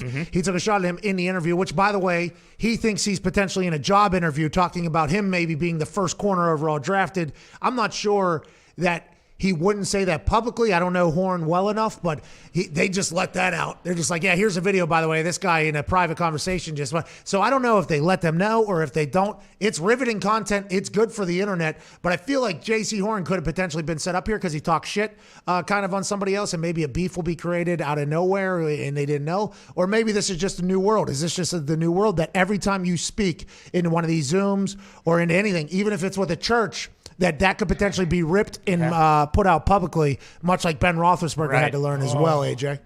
Well, don't you? I think you have to assume anytime you're speaking into a camera, wherever it is, you're being recorded. I mean, it's probably best to just assume somebody's always recording you. Yeah, but that's how I live. But in like the world that is now with these interviews, these virtual interviews for these prospects instead of in person, do you think they knew that those were going to be cut into videos? I don't know. I think it's kind of a. Do they have to get a sign? Do you need to get them to sign a release? Like, if you're filming some gag show, you got to get them to sign a release after you play the prank on them. Yeah, but I wonder if it's like a call rule. Like if you call them or if they call you, like there's that phone rule where it's like, depending in some states, depending upon who calls who on whether or not you can be recorded and all that. They had to tell them. I bet they had to tell their agents, like, hey, just to let you know, we're gonna make them look good, but we might put some of these clips out on social media. Hey, we might put them right in the middle of a beef. I know, like publicly, there's already this conversation happening about Surtain the second. Patrick Surtain the second, and then J.C. Horn are the top two corners, I guess. And J.C. Horn was basically asked to say whether or not you think you're the best corner or not, which he has to say he is the best, which he should, by the way, especially at corner. That's a position you have to say that. Then I think they even specifically ask him about Surtain, like almost like.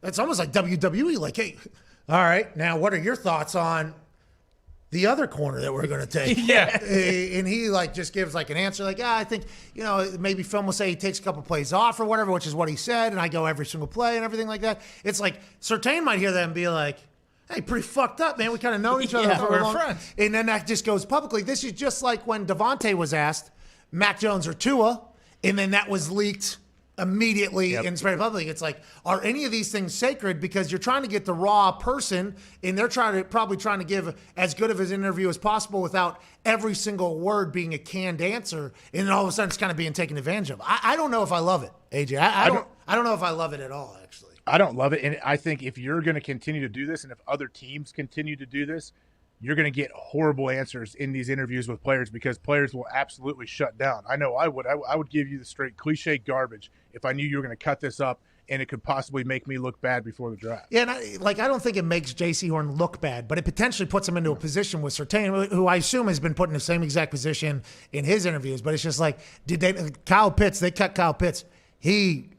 Great conversation. Yeah. It felt like he is that guy, by the way, with his answers, his thoughts, what he needs to work on, blocking. I need to do a little better here. Now, if I was him in that interview, I would have said, by the way, I'm a wide receiver. I'm not a tight end. If you draft me, I'm going to be a wide receiver, not a tight end. But he said, I got to get better at blocking and everything. It was they were very good pieces of content. I cannot lie. They were very good. But my immediate thought was like, did these dudes know that this was going to be put out somewhere? And would this have affected any answers that they were giving? Well, isn't it weird too that I'm pretty sure the Cowboys are the only team that are doing this, right? Like these guys have had multiple of these interviews with other teams and they haven't had to worry about this. And then you have your Cowboys interview and it's like, oh shit, it's trending now on Twitter the next day. And Jerry's like, listen, there is $1 to be had in these prospect interviews. I've been saying it this whole time.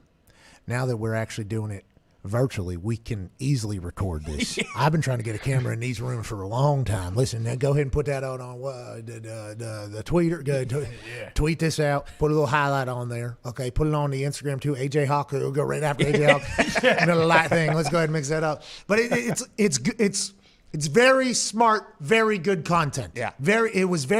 I enjoyed watching it. It's trending. It did everything it's supposed to do. Like, that is what it's positive reaction, I think. But I immediately think to myself, if I was in that position, what the hell would I have said? Who would I have? Because I like Thomas Morstead a lot. Big fan of Thomas Morstead. But if I was asked about him, hey, guy can't fucking run. I mean, what? I can't cut it. I mean, what are we even, and then they're like, boom, pow. And then all of a sudden Thomas is like, I thought we were friends or whatever. It's like, Thomas, I'm trying to get a job. Thomas, I'm trying, it's just a very... Which, by the way, both things not true. Thomas can now run and he can catch.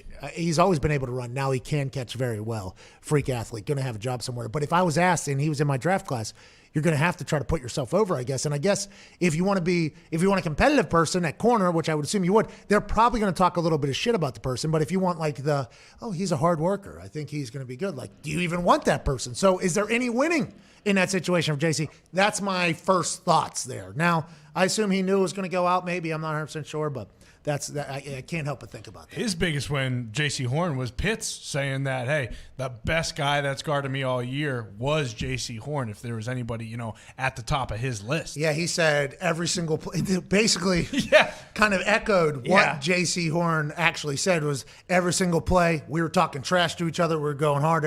J.C. Horn won in this entire thing, but he might have lost a friend in in the process, which, by the way, hey, there's going to be bumps in the road from what I've been told on the way up, but that was just, great piece of content, but I have to think about that first. The NFL draft, our commissioner's allowed to dap people up. You saw that. That's awesome news for everybody, including our commissioner, who gets a chance to display the fact that he is eligible for an AARP card and can handle a 290-pound, 21-year-old defensive tackle jumping basically on top of his head in dress shoes that could be slick and deliver a jersey to him in perfect fashion. Can't wait to see this moment. 50,000 people going to be in Cleveland. Is Ohio open? You're in Ohio. I did not know that this was potentially going to be a thing over there. That's a lot of people in one area. Did we beat COVID in Ohio? I don't know. I mean, it's not like, it's definitely not wide open by any means. Everyone's wearing masks. You can eat inside now. I mean, you have for a while, but I don't know what it's like compared to other places. But where is this all? This is all going to be outside, though, right? Yeah, we have a very blurry. No, it's not that bad, I guess. So it's right next to the stadium, right there on the lake. It'll have a beautiful drone shot. I mean, this will be beautiful. And by the way, everybody knows Cleveland rocks. Cleveland rocks. I think Drew Carey's band will be playing. Yep. So I'm pretty sure that there'll be some music there. There'll be some good drone shots. It feels like it's taking the pictures. It's a massive. These pictures? No, I mean Drew's a legit photographer. You know that he's gonna be moving and shaking all over the place. Didn't he sing that song though? Cleveland Rocks. That was the theme song of his show. Yeah, and I think he wrote it and performed. Did he? it. I have no idea. Really? He might have. I have no clue. But maybe Baker's on the drums. I'm not, because he does do the thing. Who knows? But there'll be music. It'll be a hell of a show. 50,000 people will be down there in Cleveland. Feels like we beat COVID. I can't wait for the draft spectacular, AJ. I think it's going to be amazing. How long do we think this first round may be? Yeah, so that's what we were thinking. I know you have to travel. You got big things going on. You might have to dip out early, huh? Because this is a good. We found this out last year. This is a 4 to 5 hour affair. Oh yeah. Mm-hmm. We did not know we were signing up for that. By the way, NFL fan my entire life. Maybe I didn't pay attention to how long the first round is, and maybe it has changed here over the last couple of years. When we signed up to do that draft spectacular, and obviously we enjoyed the hell out of it, and it was a magical moment, that thing was 17 hours long. We were sitting there dying on camera, and people were just like, hey, only got 14 more picks. That thing was so long. So I have no idea. We assume that a lot of decisions have been made, but then on the exact opposite side of things, nothing might be decided yet, so maybe there'll be more time taken off the clock, AJ Hawk. I think the second half of the first round could be awesome. It could get kind of crazy if one or two of these quarterbacks fall a little bit to see who's going to jump up and try to take some. I want to see which one of these top 10 supposed players falls and who's going to jump up and try to move around and take someone. Did you see the Aaron Rodgers clip? That was today, I guess. On this day in history, Aaron Rodgers falls to the Green Bay Packers to 24 or whatever in the green room. He's so young, by the way. Yeah. They're releasing this video. Such a handsome guy, obviously young guy. But if they knew then what was going to happen, I believe it'd be a very different tone. But just like the same night where he goes in Dallas and Chris Collinsworth like, this kid stinks. I mean, this kid is absolutely terrible. And Chris Collinsworth has come out and said, hey, that's on me. And obviously since then, everything has changed. But in the moment, let's say, and it doesn't sound like this is going to happen, especially with all the news that is coming out about Mac Jones. Let's say Mac Jones just starts a free fall, though. Let's just say he starts a free fall. I think he's going to the draft. So we have a list of people that are going to be there. We potentially have that moment again. I have no idea how any of these guys choose to go to the draft, knowing that you could become Aaron Rodgers, Brady Quinn, Johnny Manziel, a lot of people that have had this thing happen. Mac Jones is going, so he must feel very good about where he's going. Trey Lance is going, which is interesting because that seems like a massive question mark. And those top two there are allegedly in the running for the 49ers job. Zach Wilson will also be there, Jamar Chase, Devontae Smith, Waddle, Pitts, Rashawn Slater, offensive lineman from Northwestern, Christian Barmore, D lineman from Alabama, edge rusher Gregory Rousseau from Miami, Micah Parsons from Penn State, corner Caleb Farley from Virginia Tech, and Patrick Surtain the second's going. So Justin Fields not going. Trevor Lawrence said he'll be in Clemson to do it. I like that Justin Fields said no, especially with how this entire draft process has been for Justin Fields thus far. He has to. Don't you think he has to feel? I don't know what he feels towards the media. And bitter. Like his whole situation on how it's if anyone's going to have a chip on their shoulder, it's going to be this guy wherever he goes. I'd be bitter as hell if I was Justin Fields, by the way. I'd be very bitter with how public this has gone because, by the way, all these people speaking publicly are hearing from NFL teams. So if you're Justin Fields, you got to be thinking for a lot of teams, too, for whatever's being said about it. And it could all be lies. All of it could be a complete lie. We have no idea. And that's the beauty of the draft. We will continue to speculate for the next 4 days of on-air stuff, Monday through Thursday, about what's going to happen on Thursday night, but nobody will know for certain until our commissioner takes the stage in Cleveland in front of 50,000 people April 29th. We'll begin 7:30 Eastern Standard Time, youtube.com/The Pat McAfee Show. The Draft Spectacular will have big guests, AJ Hawk. Who? Can you give me any hints? No, there will be surprises. Dan Orlovsky's already in his fucking feelings. Yeah. Oh, Danny. I got a text from Orlovsky said, if I'm not fudging invited, don't ever talk to me again. Did he say fudging? Yeah, in the text. I'll screenshot it because it was the first time I've ever seen if you don't fudge and invite. Like, I've never seen fudging used. And I've seen what the fudge. Mm-hmm. I don't think I've even seen fudge you. I don't think I've ever seen or heard that one. Actually just fully replacing fudge in for the adult word is either incredibly awesome or the worst thing of all time. So I'm kind of torn on it right now, to be honest with you. I was going to give an answer there, but I think it's actually great restraint. And I know he has like 45 kids. I FaceTimed him too after he followed up with the Fudge and invite. He looks unbelievable right now. Oh, really? He is a model right now. He is very thin. He's like on his Peloton. I think he's working out. Dan Orlovsky might be joining us Thursday night. Okay. Yeah, we gotta decide.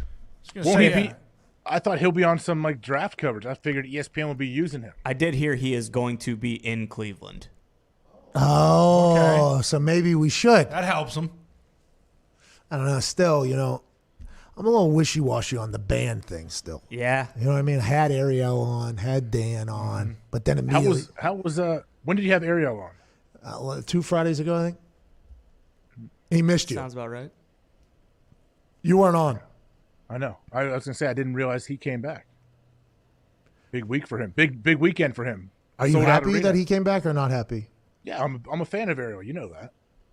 He thinks I'm not. He always uses wrestling terms and says like, "Oh, you don't put me over" or whatever. I'm like, "No, I'm good, Ariel. You can take shots at me all you want. I don't need to take shots at you too much." Well, especially now that you're a Miller Lite guy. Yeah. Oh. Yeah, of course. Come on. Join the team, Ariel. Come on over. All right, we got to get to a break. Hysterical. Ariel would have been a great guest for today, but we had too many guests already. Can't do it. Big guests. Couldn't do it. TY gave us all the MMA breakdown that we need. TY, big MMA fan. Really? He's going to Jacksonville this weekend. We have a source going to the fight. We have somebody on premise. Yeah, boots on the ground. Boots on the ground. Now we're I didn't know that. I would love to go see that, man. Go see that fight. The first arena sold out. I mean, I don't know, but it would be cool to see. See, I will remain in my stance that I'm pumped other people are going. Yeah. I'm pumped. Pumped you guys are going. Hey, let's go. 40,000 in Texas. Let's go, you guys. Let's go, you guys. 17,000 in Jacksonville. Let's go, you guys. It's good for you. I won't. I'll be at home. But I'm pumped for you guys. Mostly because this is a test to see what the rest of the world's going to be able to do. Have not heard much fallout from the Rangers. Let's hope the same thing for these Jacksonville fans that are going to the UFC fights this weekend. And, let's hope the draft for 50,000 in Cleveland goes off because it feels like we beat COVID. Yeah! Woo! Man, we might be dancing prematurely. We'll be back on the other side of this 4-minute break with some of your phone calls as Hour 2 charges on here on this Feel Good Friday from the FanDuel Beach House, April 23rd, 2021. Happy birthday, John Cena. We'll see you in 4 minutes.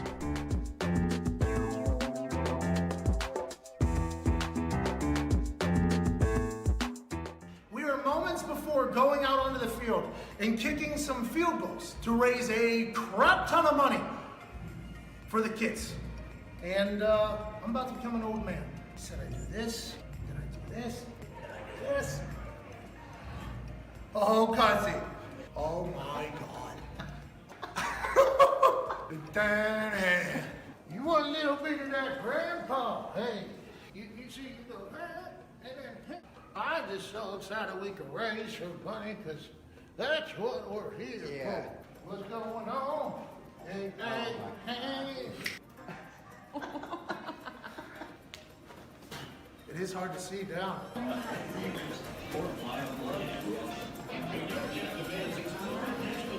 Cool, Grandpa.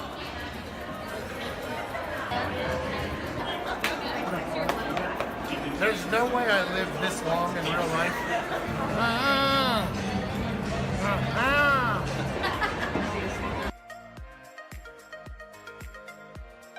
Ladies and gentlemen, give it up for our contestant and cheer him on as he attempts to raise $70,000 for cancer research. On your mark, get set, go!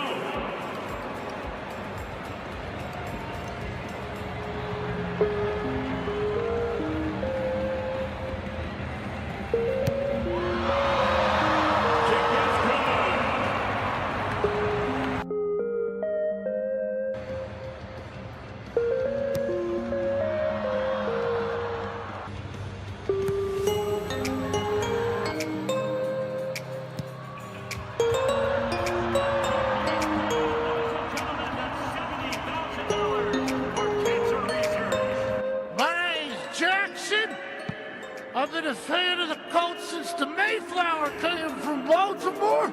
I don't know, sir. You sound a little familiar. This is the greatest city on earth. And ladies and gentlemen, it was my honor to raise $70,000 for cancer research. Sorry, I missed a couple. I'm an old man. Let's go. Let's Ladies and gentlemen, give it up for Pat McAfee. And $70,000 towards cancer research. Go Colts. And the ball's leaning back.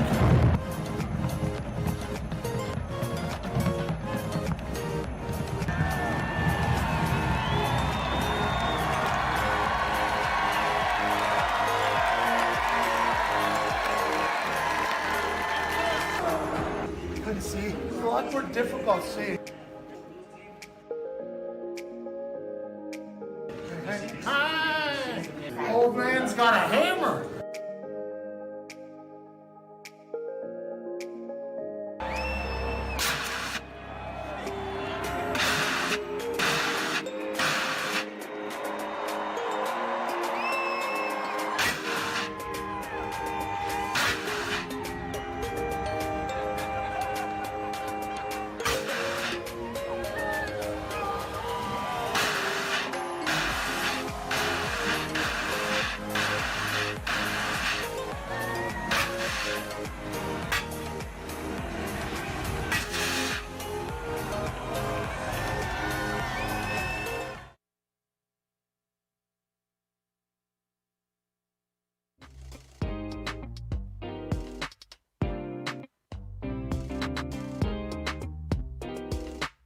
Giving the old white guys something to complain about. It's the Pat McAfee Show. Welcome back to that show. Feel Good Friday. Shout out CBDMD. The NFL draft is less than a week away, which means Mad Mel, NFL GMs, and fans across the country are going to spend the next 6 days watching highlight reels, perfecting their big boards, and feeling bad for Trevor Lawrence. Why are they feeling bad for Trevor Lawrence? Yeah, I think he's okay. CBDMD always gives it a go on their reads here. I don't know what this one is about. We will continue to read to see if we get any more information on that. But instead of losing sleep over whether or not your team will make the right pick, take matters into your own hands by selecting a Better Sleep Hall of Famer. CBDPM blends sleep-promoting ingredients like melatonin, valerian root, and chamomile with 500 milligrams of high-quality CBD to create a powerful and effective sleep aid. To make it even easier to try CBDPM, they're offering you 25% off your next order when you use the promo code McAfee at checkout. Go to CBDMD.com, promo code MCAFEE, 25% off your purchase of superior CBD products from CBDMD. CBDPM is the truth. I forgot it the first time we came down here. I brought it this time. Been sleeping like a baby. I love everything they do. Big shout out to CBDMD, especially for being a Feel Good Friday partner since the beginning of this whole thing, basically. A lot of other shit, too, not just put you to sleep, make your whole body feel better. They got bath salts that are unbelievable. My wife loves them. Hey, they have great smells. They got some gummies. They got everything you could potentially need to make your body feel better. Shout out to CBDMD. AJ Hawk is joining us. The number changing thing has caused a lot of conversation. Obviously, a lot of players that are retired are like, man, I wish I could go back and play. I would have used my high school number if I could do that. Some current players are like, can't wait to potentially change my number to a single digit number. Tom Brady hates it. Yesterday, Tom Brady came out and said, this is dumb, dumb, dumb. Dumb, dumb, dumb, dumb, dumb is what Tom Brady said. So that kind of made me say, like, okay, if Tom Brady hates it, I hate it as well. A lot of people were tweeting to the Tom Brady response that Aaron Rodgers joked about with us earlier in the season. Whenever you see somebody with a trash-ass number jog onto the field, it's like, okay, here we go. I watched Peyton do it. Aaron talked about how some numbers can raise some eyebrows quickly to a quarterback, like, oh, that person's wearing number 46 at safety. Okay, they just got on the team. There was no option for them to pick what number they wanted. Let's go ahead and figure out who is going to be in that vicinity. And maybe they're a diamond in the rough that we just don't know about, but there's a good chance they're going to stink. Tom Brady hates it. Dalvin Cook allegedly was going to make the play from 33 to go back to his high school number. Pro Football Talk's Mike Florio just tweeted out about an hour ago, Dalvin Cook looked into changing to number 4 when he found out that it would cost roughly $1.5 million to buy the existing inventory of his current jersey. He decided to stick with number 33. This comes after the news that the NFL says you can definitely change your number. You just got to buy every single jersey that we have ever created to sell at your previous number. I did not know it would be anywhere near $1.5 million. It appears they're not giving them like the actual rate. They're giving them the NFL shop rate with no family or friends discount either. In that, Dalvin Cook said, I'm cool. I'll just keep 33. That's wild to me. I did not expect it to be that high. Dalvin Cook's jersey must sell very well, though. That's why they have a lot of them printed out already, AJ. Do you think that's got to be on the high end, right, for guys that want to change their number on how much it would cost to buy the inventory? Dalvin Cook, probably. I mean, one of the top, I would say top 2 jersey seller for the Vikings. So that is one that you would think they would keep in stock and sell a lot around. Because Minnesota, by the way, they got North Dakota, South Dakota, like Montana. There's a lot of Vikings fans that are out there. Now, they also are Broncos fans as well. But I'm saying Vikings fans scan a pretty wide area. I would assume that when they print out the Dalvin Cook jerseys, those are going to shops in a lot of different places. I would assume that is a very high-end one. It would have to be, I think. So let's say Tom Brady wanted to change. What would it be, 10 mil to buy his inventory? Probably. Yeah, I would assume that jersey sales for Tom Brady are very high and they're everywhere. Think about the amount of money they're going to make just off of Dalvin Cook's jersey sales, though, by the way. Juju was thinking of changing to 9, and he was I think he was top 3 jersey seller. Yeah. So that would probably also be in the 1.52 million, maybe. Probably more. Maybe more than that. Probably like 2-3 million or whatever. If you're a punter, they're looking to change your number. No big deal. They ain't got shit in stock. They ain't got nothing in there. Don't you worry about it. They didn't even think about it. They didn't even think about making a customized option for you. So don't even worry about it. Just change your number wherever. Young guys maybe on the defensive side of the ball that are corners or safeties that maybe aren't as well known yet, and they're not household names maybe that are moving jerseys. Their price probably going to be low to go in there because the NFL has to pick and choose, right? It's an overhead business, P&Ls, profits and losses. What do you want to keep an overhead? What's going to sit on the shelf? They're only making jerseys for people they think can move. And when they do that, they're getting them in mass quantity. So the $1.5 million Dalvin Cook thing happens. I assume there's not a lot of others that are like that. No, I think that's definitely the high end. But I bet we do see at least 1 or 2 guys spend a bunch of money to change their number. Yeah, because them spending that amount of money to get the new number is content that you can make money off of to market your new number. So it all works out in the end. If you zoom out a little bit and go, high view, no. Bird's eye? No, I forget what the topographical. No, I'm talking 30,000 feet. Yeah, these are all things that normal humans say. I'm talking about like corporate bullshit. High level. High level, they say. Whenever you're looking at it from a high level is when you're seeing the entire picture when you're zoomed out. Yeah, it's corporate. It's corporate lingo. Listen, no, it's not. Yeah, it is. AJ, listen, I understand that you just get Miller Lite deals for not even using something, and you get to walk around Augusta and not talk to anybody, and you go to the Derby and everything like that. I have to actually deal with these corpos in the conversations I have to have with people, for business. This is real life, and there has been plenty of calls where something has been said, and I've stopped it, and I've said, all right, you're going to have to explain that fucking bullshit word that you just used, that you guys use in your little office thing. And they do every single time. It's very nice of them. Let's go to Jaden down here in Florida. What's going on, Jaden? Pat and the boys, how we doing today? Feel Good Friday. Hey, shout out CBDMD. How are you Can doing, you hear Jaden? me? Yeah, you sound fantastic, fellow. What's going on? I'm doing great. So here's the thing. I had a question, but then I indulged in some how you say, vitamins, and I lost interest of really explaining the whole thing. So I'm going to go to a little bit more of a basic question that I think that your mind would have a fantastic answer for. Go ahead, Jaden. That's a good idea, by the way. Jaden, that's a good idea, by the way, because if you were losing interest, I'd assume we would have lost interest as well. We would have been able to feel that through the phone. This is a good audible by you, Jaden. Excited to hear what you were thinking next. Exactly. I mean, it involves NBA a little bit, but it's whatever. Anyway, so my question is, do you think that Jimmy with the Colts over there has not yet tried to save Julio Jones from Atlanta because he's afraid of a little confrontation about the number 11 with his star wideout that he already has? He's not wearing 11 anymore. So, no. By the way, Michael Pittman already. That's what he was referring to, as Michael Pittman wouldn't let Julio wear the 11. Oh, I didn't know he was talking about Carson. Star wideout. Oh, my God. Jaden, love. Listen, Michael Pittman had 54 yards and a touchdown last year. Yeah. Okay? But he had glimpses of greatness.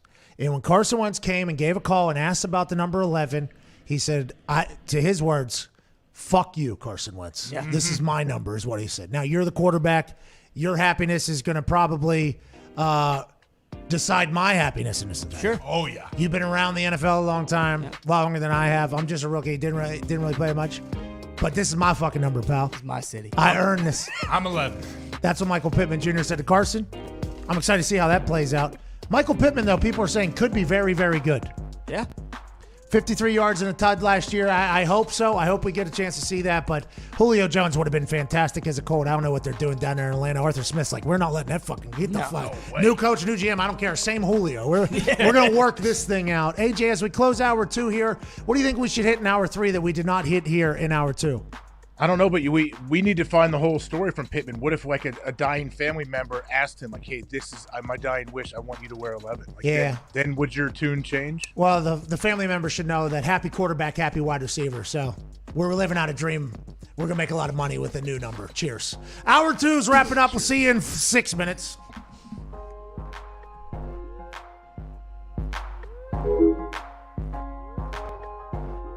Hear everything that was being said whenever you were potentially. Just from you.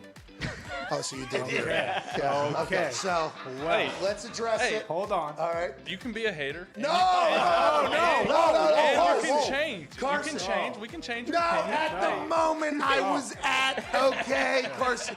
You know, with the Daily Show, the live Daily Show, you know, we can potentially get referred to as prisoners of the moment. You probably did hear me say some things. That was at a much different time. Backtrack a little.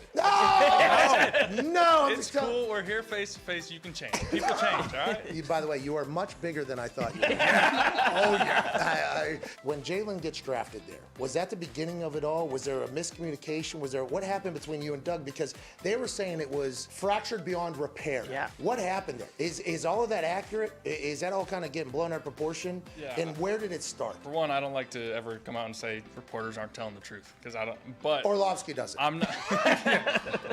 I'm not going to dispute every report that's out there. You know, the way the season went obviously wasn't ideal. When Jalen was drafted, that had no bearing on me. I trusted the organization. Okay. I signed that contract. You know, I was devoted to them, and I felt like they were devoted to me. So I trusted the pick. You know, that had no bearing on my confidence or my abilities. You know, the season unfolded not how I would have liked it.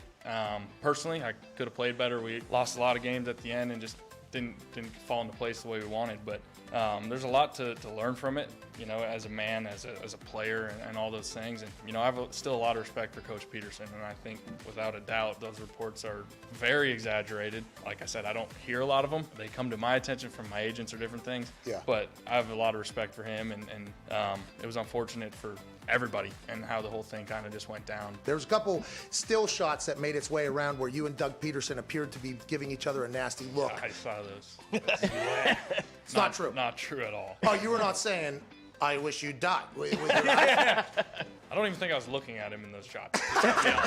So I did see that. I'm like, of course, they're going to play this one up. They're gonna make a story out of anything.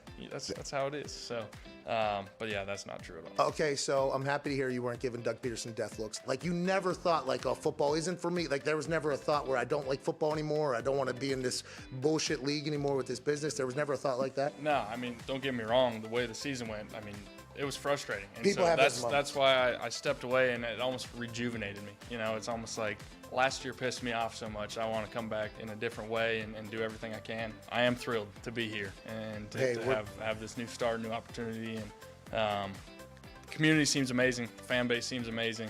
Like we said, it seems like the perfect fit. I love Hawaii, man.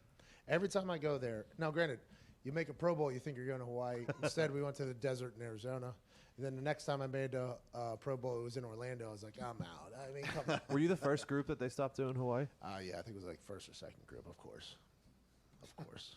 Worked my entire life to get there. I mean, it's an honor. It wasn't, though. I completely understand why guys don't go. It's like Tom Brady sitting out for another Pro Bowl. He's like, yeah, he doesn't want to drive 3 hours into the desert right now to go practice. Go wherever he wants. Yeah, and then the games, they need to make it just a bunch of competitions. They need to make it a bunch of contests, like the 40, everything like that. The bench, bring back the bench for the offensive linemen. Get an eating contest in there. Get the kickers to do a kicking contest. Get the punters to do a punting contest. Have that quarterback challenge that I watched on NFL Network just a couple months ago. Have that happen again for the long ball. You get Josh Allen, Patrick Mahomes in there. You get Tom Brady, Aaron Rodgers throwing maybe on accuracy challenge. I like the little games that they set up for the quarterbacks. By the way, I would have went to the one in Orlando. I actually said I would go if they would have let me compete in the quarterback little carnival thing they had. And they told me no. And I was like, well, I'm not going. Who makes that decision, the NFL? Yeah, I got an actual letter that said no. And I was like, well, I retire and I'm not coming. We regret to inform you that you are not allowed to participate in the quarterback I think I would do well in that thing, by the way. I think I would do very well in it. Everything is like right in my range. Like the deep ball, I think, is like 40 yards. For me, that's that's my actual flick of the wrist. Like, you know how you watch those Dude Perfect videos? Oh, yeah. And it takes them, I don't know, who knows how many thousands. I mean, I'm not going to judge them. A lot of other people do. People say it takes them 4,000 attempts. But if you throw the ball as far as you can and it lands, then you just put a trash can there. You're like, all right, I'm just going to throw this as hard as I can again. And then it's like science is basically making you hit that. Great way to do it. In that particular quarterback carnival that they do, everything is right in my wheelhouse. Like I was built for it. And I told Conte, the Colts PR guy, I had a dislocated kneecap at the time. I was supposed to get surgery. He was like, are you going to play in the Pro Bowl? Because I had like a $250,000 bonus on the Pro Bowl or not. I was like, I made the Pro Bowl. I should get my bonus. And he was like, well, technically in your contract, it says you have to play in the Pro Bowl. I'm like, am I allowed to do that quarterback challenge? They're like, no. I'm like, no, I'm not doing it. Jim Irsay still paid me, by the way. What a guy. As he should. Good dude. Yeah, as he should, by the way. No, I don't think he should. Because the contract technically said, like, people say billionaires stay billionaires because they're stingy with their money. He could have not paid me. He chose to pay me. Good guy. That's why I think the Detroit Lions just hated Calvin Johnson.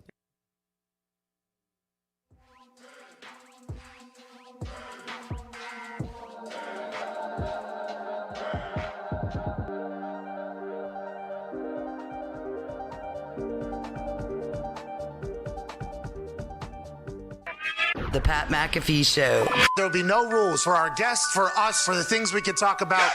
Speaking his mind. I've never had a problem expressing my opinions or my thoughts or anything like that. While being relatable. I haven't had that manufactured fake-ass celebrity that a lot of people have whenever they go on those big networks. I've had a chance to really build my crew, build my following, my audience. And ridiculous. What am I supposed to do? So I'm supposed to look at something that I can definitely afford and say, nah. Is that what I'm supposed to do? The Pat McAfee Show starts in 3, 2, 1. Welcome back to that show. Feel Good Friday. Shout out CBDMD, April 23rd, 2021. Live from the FanDuel Beach House. We'll begin right now. Happy birthday, John Cena. Happy birthday, John. Thank you, John. It's very hard to get recognized on this show, but John Cena's birthday has been something that has captivated us all. Mark Sanchez, the Sanchez, will join us in about 10 minutes or so. We will talk to him about what he talked about with Zach Wilson about being a Jet. Joining us still, ladies and gentlemen, AJ. Hi, boy, AJ. Hey. Welcome back, AJ. There was something that I wanted us to talk about before Mark Sanchez joins us, and that is the fact that I know the NFL has seen a lot of different, styles of humans play in the NFL.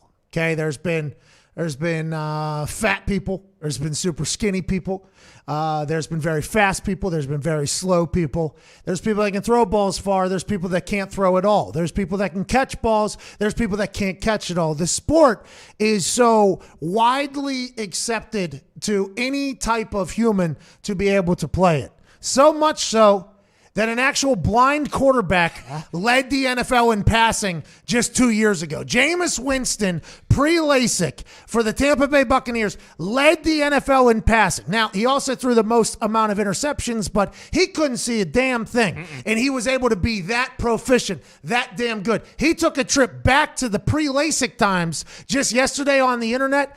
Eyes closed, full court away, Nothing but fucking net for Jameis Winston, a quarterback that's outworking every other quarterback at the position. You can press play on that thing because I don't know how long I can say it, but we're talking eyes closed, hand out, perfect form, missed it on the LED. It did go in. Okay. Yeah. Incredible operation there by the boys behind the scenes. Jameis Winston, though, the greatest blind quarterback to ever play in the NFL. Eyes open, making that shot, impressive. Probably 3/4 of a court, probably the other NBA 3 if you were to shoot from an area. He said he had his eyes closed. He had an entire season or 4 with his eyes closed and led the NFL. This isn't as surprising as it should be. What a moment for Jameis Winston.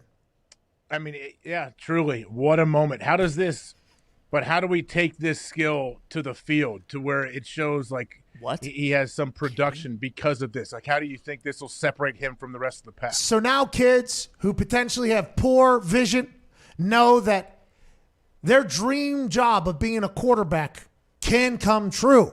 Jameis Winston was able to play quarterback at a very high level, throwing the ball to his team and the other team, keeping his team and the other team in every single game that they played there, while throwing for the most yards in an NFL season without seeing anything. No. So this shot was something he was doing all the time pre-LASIK. I think Taysom Hill is in for quite a battle when it comes to training camp. Taysom Hill can train specifically on quarterback all he wants. Is he making plays with his eyes closed? Is he getting ready for the situation where a defensive lineman has both hands over the helmet and it's probably a hands to the face, but they're kind of being kind about it, because they know there's a penalty, and you can have to throw a touchdown? Is there anything that Taysom Hill is doing to simulate that? No. This is why Jameis is outworking everybody, including Dak Prescott. I mean, I'd also be worried if I was Drew, You think Drew's maybe thinking like, this guy is going to just tear down my entire legacy. Look what he's doing. doing. No ice. Yeah. I might need to come out of retirement and give this thing one more run. Ooh. Yeah, because he won't have the abdominal issue that he had last year. Right. He couldn't really, thrust or anything, turn anything, like he just said to a charity golf tournament media person just the other day. AJ, Jameis is all the way back, okay? Taysom Hill has no idea he's running into a buzzsaw named Jameis Winston when it comes to training camp quarterback competition. But Jameis is all the way back. We got blindfolded, eyes closed, nothing but net football throws. I assume we're a day or two away from some bear crawls coming back out. Him dodging, punching bags and things like. I mean, we're going now. Jameis is all the way back, AJ. Yeah, we are going. And Jameis, if he knows anything about you, he knows he will get plenty of play on this show if he just continues to put out videos that are any video really of him doing anything is going to get a lot of play from you. You're going to talk about how Taysom has no chance. Jameis is dialed in. But now I think, though, what we may see, maybe Drew has to go break another record out of his workout facility and film it to put it out. And then Taysom as well is going to start doing like trick shots and different training videos. And they're going to have a little fun banter back and forth. AJ, you're a super fit nut, right? You love fitness. Sometimes, yeah. You like fitness? Yeah. Fitness Miller Lite in your mouth. Hell yeah. Yeah. That's what you like, dude. No, but you've hit some of those sleds before that Drew was pushing all the way around town. Yeah. That was not easy at all. Maybe he's in his best shape he's ever been. What happens week 2, week 3? He's in that booth calling those Notre Dame games and maybe Sunday Night Football, kind of kick Chris Collinsworth out of there. And he's like, yeah, you know what? I think I can go out there. And Jameis, maybe he does lose his vision again week 3 or 4. Taysom is like, hey, you're actually a tight end. What if Drew's not done? Man, maybe we should keep that door open. You never know until you never know. But in my eyes, with no eyes, Jameis is the best quarterback I have ever seen in my entire life, bar none. Who's the quarterback guru that tells him we're going to work on throwing with no fucking eyes? I want to talk about I want to talk about that guy. He lined them up. He got them all lined up and everything. I'd like to hear his coach explain to us how this is going to translate to the field. You know what I enjoy most, though, out of this whole thing? I truly do enjoy the most. What? That this is all bullshit. Uh-huh. That's what I do. Let's get some phone calls, shall we? I think Sanchez will be joining us in like a minute or two. He's over there in California time.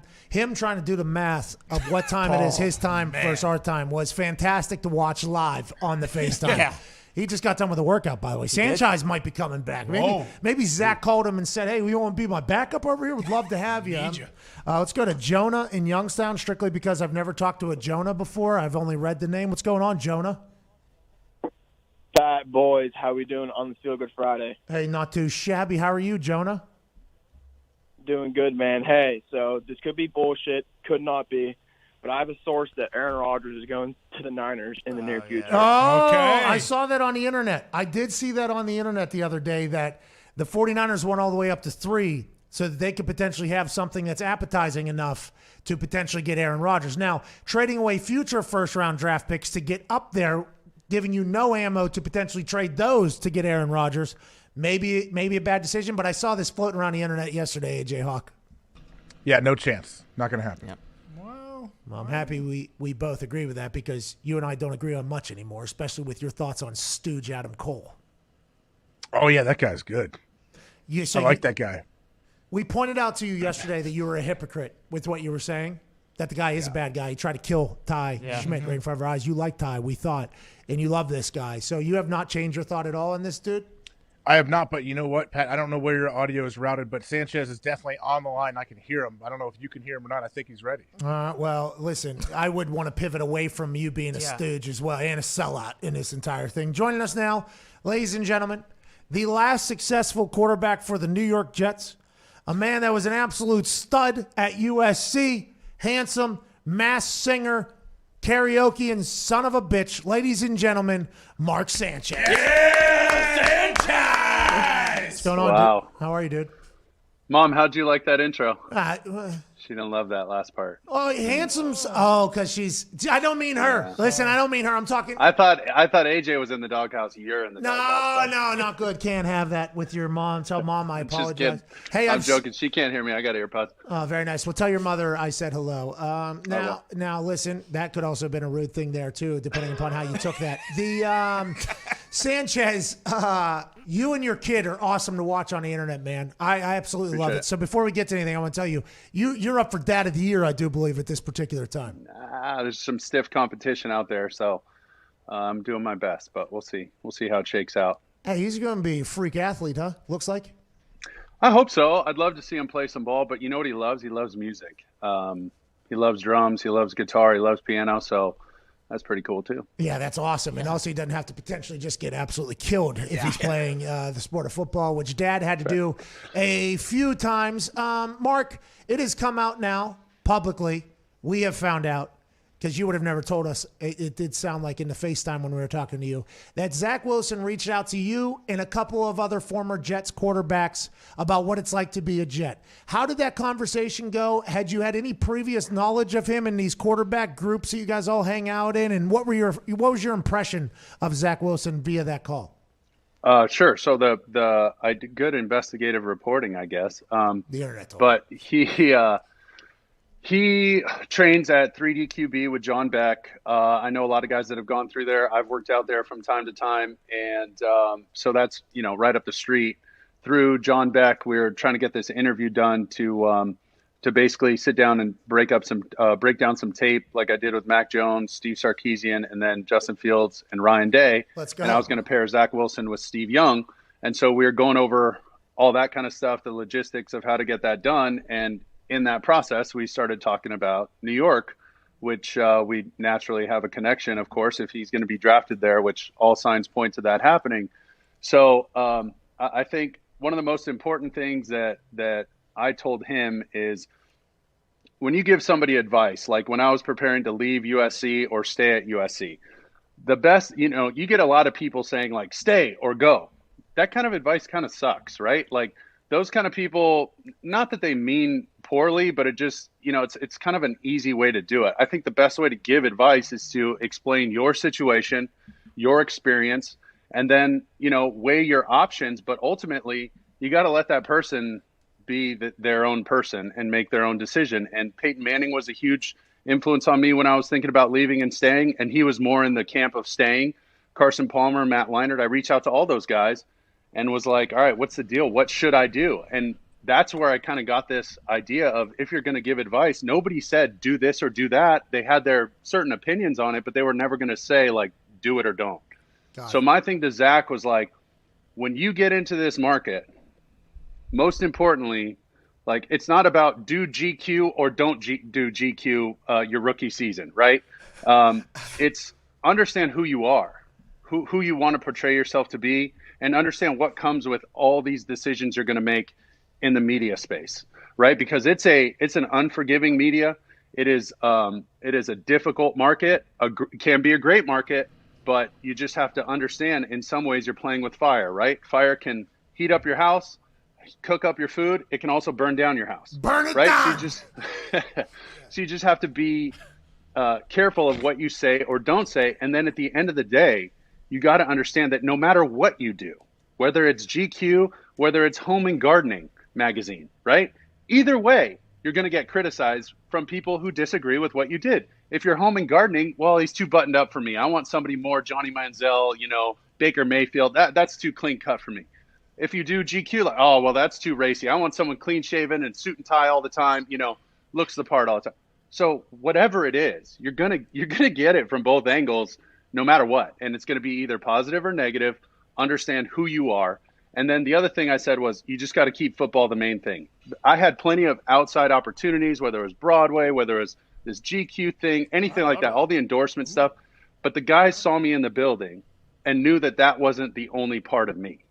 The most important part of me was in the building, grinding, ingratiating myself with my teammates.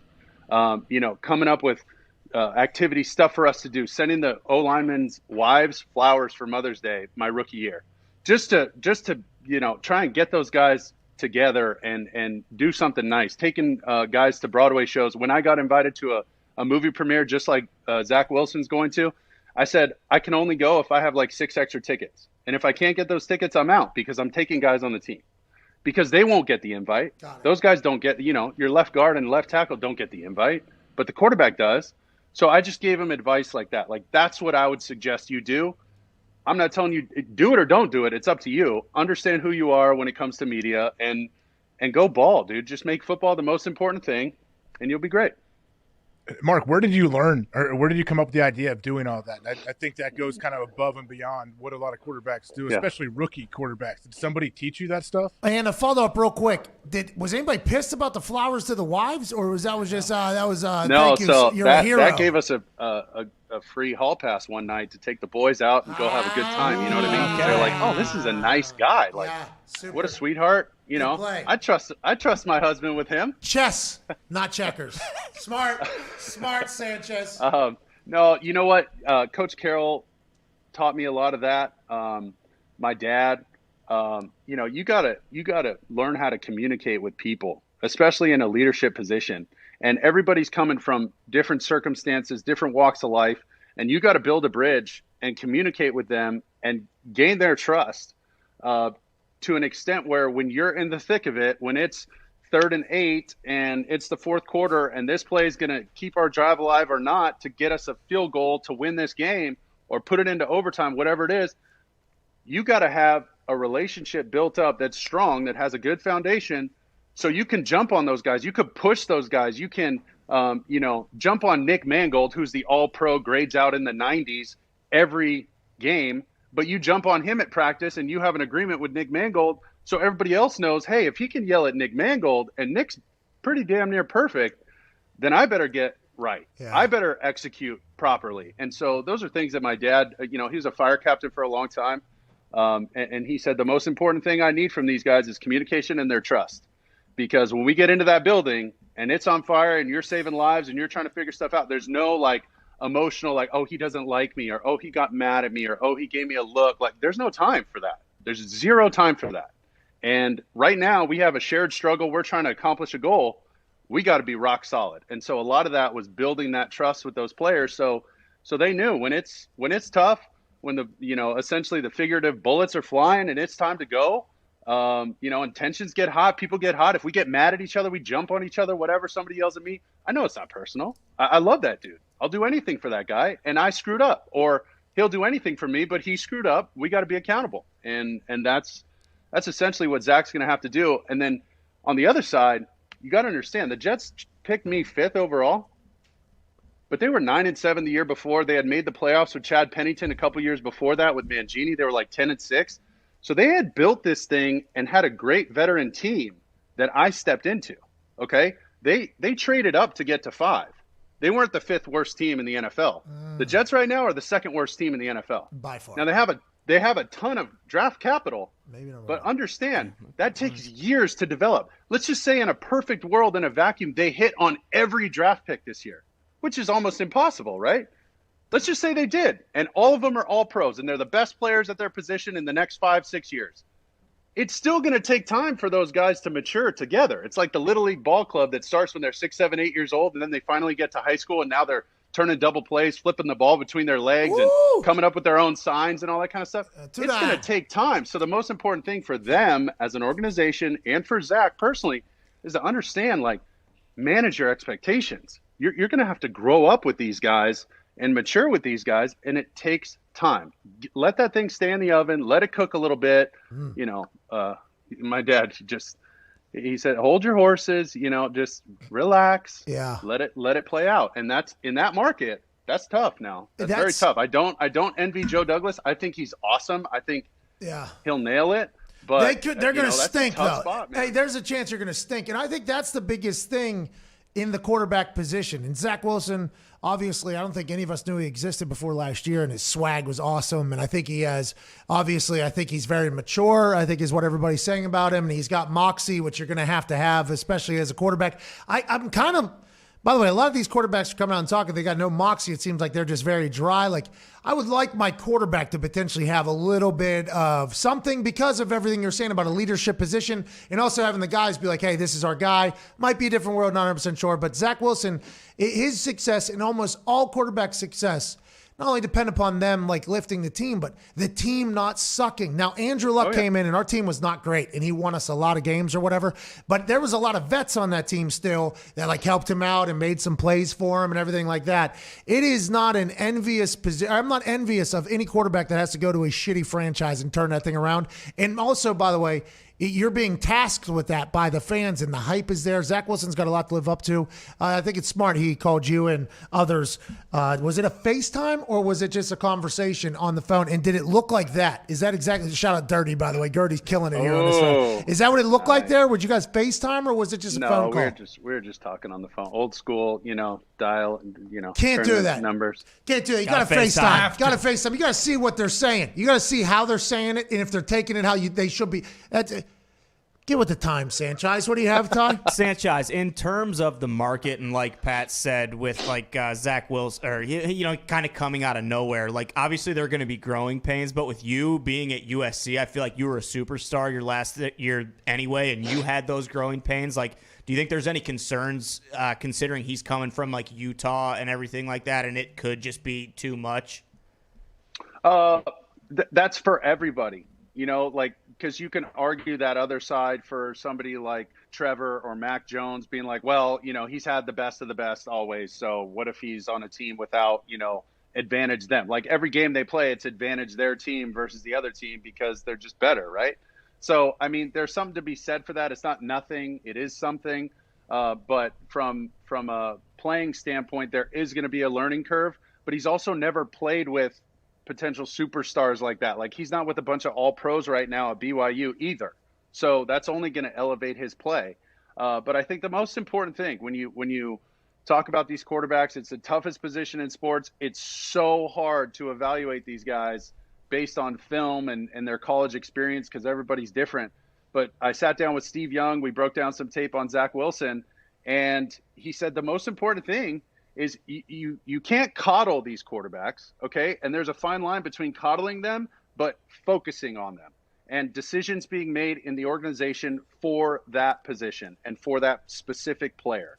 And it's very fine line because you look at, do we draft a receiver for him to throw to, or do we need the lineman for somebody to protect him if we're Cincinnati, right? Need a line, right? What are we doing? A line, right? So, yeah, so it's like, are we going to protect him first or give him weapons? Well, you got to figure it out. You would think protect him first and then figure out the weapons later, but I don't know. It's not my draft pick, but it's a tough position to evaluate the most important thing. Like I said, they got to be focused. Your decisions in that organization have to focus on the success of the quarterback, and there's going to be a learning curve. I don't care if you're coming from USC or BYU or North Dakota State. There's going to be a learning curve. Sometimes it's a little steeper than others. North Dakota State's a stud right now in Indianapolis, by the way. He used to play MVP like football. He's getting back on the same page there.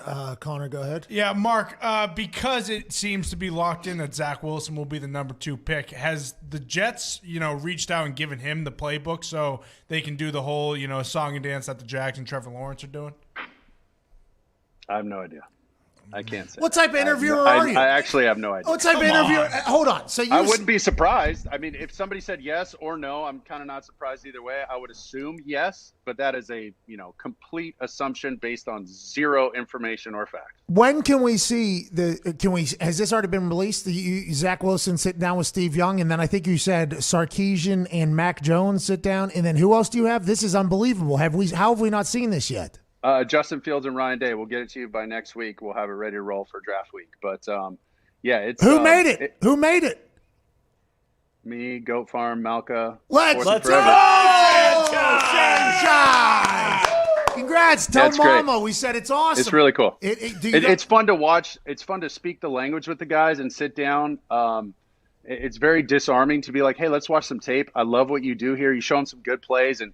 You just get the conversation going, and you see how they talk the game. You see how they speak the language of the quarterback position, what he's seeing, what keys he's picking up on, anything I can impart on him, whether it's mistakes or successes that I've had in the past. That's what I try and get out of these film sessions, because you're not going to get to know somebody in 20 minutes, but when you share that position, there is a special bond between quarterbacks, and it is really fun to listen to these guys open up about why they called that play, how that play came about. We haven't had this play in our playbook since training camp, and Sark brought it back out for the game against Notre Dame or the championship against whoever. Like, that kind of stuff is really interesting to me. It's almost like behind the music of the quarterback position. Okay, we appreciate that. We cannot wait to see it. Congrats on, I assume, a very incredible piece of content that we will react to quickly here, because we got to get to a break, and we know we're taking up a lot of your time. Thank you for joining us today on short notice, by the way. That's that quarterback bond, by the way. We appreciate that. Don't worry about the Miller Lite stooge over there. He played on defensive side of the ball. So Sanchez, Mac Jones and Sarkisian sat down with you, because your relationship with Sark, right, at USC whenever he was there. Is Mac Jones, the narrative right now is he's like the smartest guy of all time. He's got photographic memory. Do you think that is why the Sarkisian offense was so successful last year down there? Because Mac Jones has the ability to process information very quickly? And is that why everybody's talking about him moving up the draft? I completely agree with that. I think what Sark alluded to and what you'll see in these interviews is Sark talked about him behind Jalen Hurts, behind Tua, and how he banked reps for years and years and years, rep after rep after rep, with shifts and motions, understanding to get how you get information from the defense, how to use your cadence, how to use motion to get a half-man advantage, all this kind of stuff. And he was able to apply it when he finally got his opportunity. So that's why he didn't just play good, he played great, because he got to bank those reps. And Sark said he's one of those rare guys who can take the drill work to the field, and he is deadly accurate. A lot of his yards, you go back and watch all these RPOs and stuff, these little flare swing screens, all that kind of stuff, tunnel screens to the wide receivers, ball's a yard in front of the front number, perfectly positioned for these guys to catch and run. And then when you get the receivers that Alabama has, that's why they turn into explosive plays. He's deadly accurate in and around the line of scrimmage, and that's what took his game to the next level. And then we talked about some cool stuff towards the end of the season, because you see him make a throw and kind of leave his hand up there, almost like a fadeaway jumper, leaving it and start to fade away. And I kind of looked at him and I said, "You're a little swaggy here. You're feeling it right now." And he goes, "Oh yeah, he got a little bashful." He said, "Yeah, I was feeling pretty good. I felt good about it." Yeah, but it was good to see it, because you could tell his confidence was sky high, and he's dealing, bro. He's a Vegas dealer, just letting it rip. So I can't wait. When does this come out? Do you want to let us know when these things come out? You just said the whole week. That's 7 days. Monday, Tuesday, Wednesday. We'll probably release the 3 in a row on YouTube for Fourth and Forever, and we wanted to make sure you guys had it too. Oh, you're the best guy. Making us including AJ. I want AJ to have it as well. You're still my dog, AJ. I would love to check it out, Mark. Thank you very much. Pat will not watch it, so just Get them to send the link to me. Ladies and gentlemen, Mark Sanchez. Thank you. Thank you, Sanchez. Quick. Oh, yeah. Hey, this is a future Come here, drummer, hurry probably. up. This is the next really Lars. famous drummer. Of course, he's Lars, eating a right? quesadilla. Oh, what up, dude? Hey, what's up, dudes? What up, dude? Hey, he's the best. That's a cool. Hey, you got a cool kid. Mine's gonna be a pain in the All right, ass, fellas. so I'm gonna try not to. All right, see you, ladies and Mark Sanchez. What's that all about? What? What you did there with him on the phone? There's no reason to do that while he was still on the phone. I was just trying to cover up for you yawning in the middle of one of his answers. Oh, jeez. Come on. AJ, shut up. He told me to bring my energy at night. I'm docking some. You know what I mean? I'm Gawking some energy. All right, let's get to a break. I can't thank. I mean, I did not know that was coming on there. That was a good one. Hey, that's a big deal. Yeah. Oh, yeah. That series he's got going out. Oh, yeah. Just learned about it this morning, by the way, when I FaceTimed him. He was like, yeah, I actually sat down with him and his coach and Steve Young.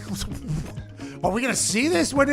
Next week, we realize that's going to be a big deal. Yeah. These are going to be very, very big deal. I'm excited to watch this out of old Sanchez. This Mac Jones hype has been very real about him being a genius. That's obviously not like necessarily easy to prove or whatever, but I think watching film with him and Sarkisian could be dope alongside Sanchez in there, AJ. I think how Sanchez mentioned how I want to hear Mac talk through the plays and like the recall they have. You know, when we have Aaron on here and he talks about things that happened, this music is very loud in my ears, by the way. I don't know if it's as loud for you guys. It's been very loud for me, which is fine, but I can find a way through it. But yeah, I want to hear the quarterbacks talk through what they're thinking pre-snap and post-snap. It's like Gruden's old QB camp. Exactly. But this is for I guess. YouTube, so hopefully there'll be a little bit more, like actual. Some bullshit. Actual, like, hey, I seen that fucking guy do the. Yeah. That'd be awesome. I'd be like, draft him. Whoever it is, give me that guy if he's going to be actual. AJ, I want to let you know, I talked the other day to the biggest human I've ever talked to in my life when it comes to a business stature world point of view, if that makes sense. Okay. Biggest of all time. I dropped a fuck 35 seconds into the conversation. Old buddy sent one right back. Right back immediately upon it. Then back, then bang. And then I feel like that was really a moment where the entire conversation opened. It is hard for me. Now, listen, I know Orlovsky does it. He's super religious and kids and everything like that. If somebody just lets it eat, I'm like, okay, that person's not holding anything back. That person is being their authentic self to me. There's a lot of people that hate it, but man, it is a very good moment whenever I see, okay, cool. I appreciate the way you operate. I want to let you know that just by hearing you say 1-2 sentences right there. That's a real thing for me, AJ. I get it. I understand. It makes people relatable at times too. And I think it disarms people if you're talking to them like, oh, okay, I don't have to be like all uptight and whatever about this. I was wearing a tank top and jorts. Old buddy was wearing looked like a throwback T-shirt that you would have got at Goodwill or something. Oh man, it was awesome. Who was it? Tony Robbins? It's much larger than fucking Tony Robbins. Dude, Tony Robbins is almost a billionaire, bud. Almost, huh? Oh, almost. Look at you, Warren Buffett. I didn't know Warren Buffett uses the F word that much. He does. Yeah, maybe he does. does. I don't know. It was not Warren Buffett. Let's get to a break here. 32 minutes into hour 3. We will answer phone calls and go into a beautiful weekend here on this Feel Good Friday. Shout out CBDMD from the FanDuel Beach House in Tampa Bay, Florida. Smackdown is tonight at 8 p.m. Eastern Standard Time on Fox. Hope you get a chance to check it out. If you're not busy, if you got nothing else going on, turn it on. A couple million people did last week. No big deal. No big deal. A couple million people, I guess is what Nielsen said. But who can fucking trust Nielsen? Nobody can. Who knows if anybody watched it? But I think you should. Potentially, you might enjoy it. Me and Michael Cole got a great show to watch and talk about tonight on Fox 8 o'clock. We'll be back in 4 minutes with some phone calls, rounding out the week into Chris Mad Dog Russo and Mad Dog Unleashed. This is Pat McAfee Show, April 23rd.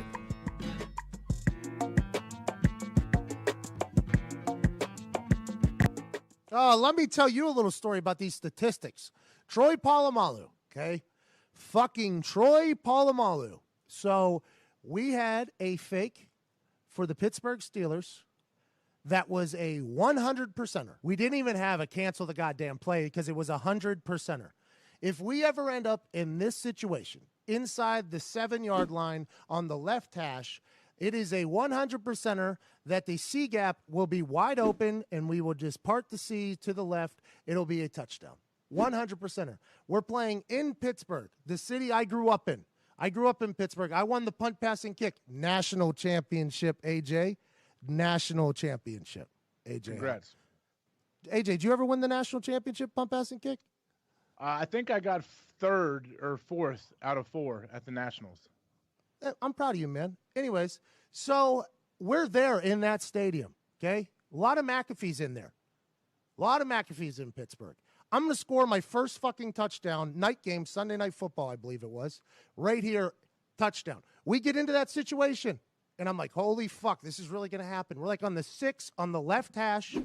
It's 4th and goal now. Field goal team's jogging on. I'm like, well, fuck, it's about to, I'm ready. I am ready for this to happen. So I get out there. I get down. Vinny's like happy for me. Vinny's like very excited. He's like, let's fucking go. Like Vinny's excited for me at this moment. I'm like, here we go. So I make the call. I forget what it was. So I start saying it, right? And everybody's looking at me like, okay, bright eyes. Here we go. Let's get after it. Offensive linemen are dead ass tired. They do not want to be in the middle of a field goal anyways. So they're just like, all right, I don't give a fuck if you die here, but this should work. Let's get some points. And all of a sudden, I go through my cadence, I call it, I get down, and Troy Polamalu's fucking ass goes ahead for however long his career was at this point. I think it was like 9 years or 8 years at this point. Not a once has he ever gone to this side of the field over here to the left and covered, stood right in the C gap. Never. He lined up exactly where he had lined in film 100% of the time. And then as soon as I got to like the second cadence right before set, he just bounced his little ass right over to the C gap. And I like stopped everything I was doing and I literally just looked at him. And I gave him like a, what the fuck are you doing, man? Like, why are you there right now? And then I stood up and said, we are kicking it. We don't have it. We have to kick it. We are kicking this. And then I get down, and Vinatieri kicks it, and I jog off the field. And Chuck Pagano comes running up next to me. He's like, hey, good job. What you see? I said, what did I see? Polamalu just fucking went right into the goddamn C gap. What did I see? What did I see? And he goes, okay, sounds good. Good call then. And good call then. And then Vinatieri's like, hey, way to go, buddy. I'm like, way to go? Are we not going to talk about how big of a fucking asshole Troy Polamalu is for what just happened right there? So that's. I saw the angel of death waiting for me in the C gap. It's unbelievable. What, you thought I was going to run him over? No way. He's probably going to strip me and score a touchdown the other fucking. That's Polamalu, bro. That ain't just your backyard football with your son. These are professional fucking athletes. He'd probably jump over the lineman, pick me up, and run me into the other fucking end zone if he wanted to. That's what he would have done. The hard-hitting safety of his generation, too. I mean, Ed Reed, great cover safety. I don't know that you would have feared him, but Ed Reed, I would have feared Ed Reed. Yeah, if I saw Ed Reed in that C gap, absolutely. E.D. Reed, boy, the best safety you ever seen, boy. I ain't doing shit to Ed Reed. No, Ed Reed would have made the tackle. I'm saying that Polamalu would have shaved years off your life. Oh, my God.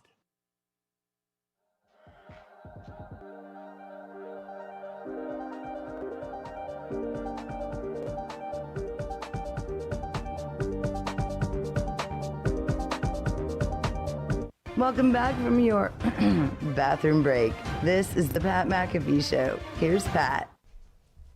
Oh my God. Huh? It's been a while. It has been, hasn't it? Yeah. Feel Good Friday. Shout out CBDMD live from the FanDuel Beach House down here in Tampa Bay. If I say I got to go, there's a place down by the road. Oh, is it Road or Cove? Don't know.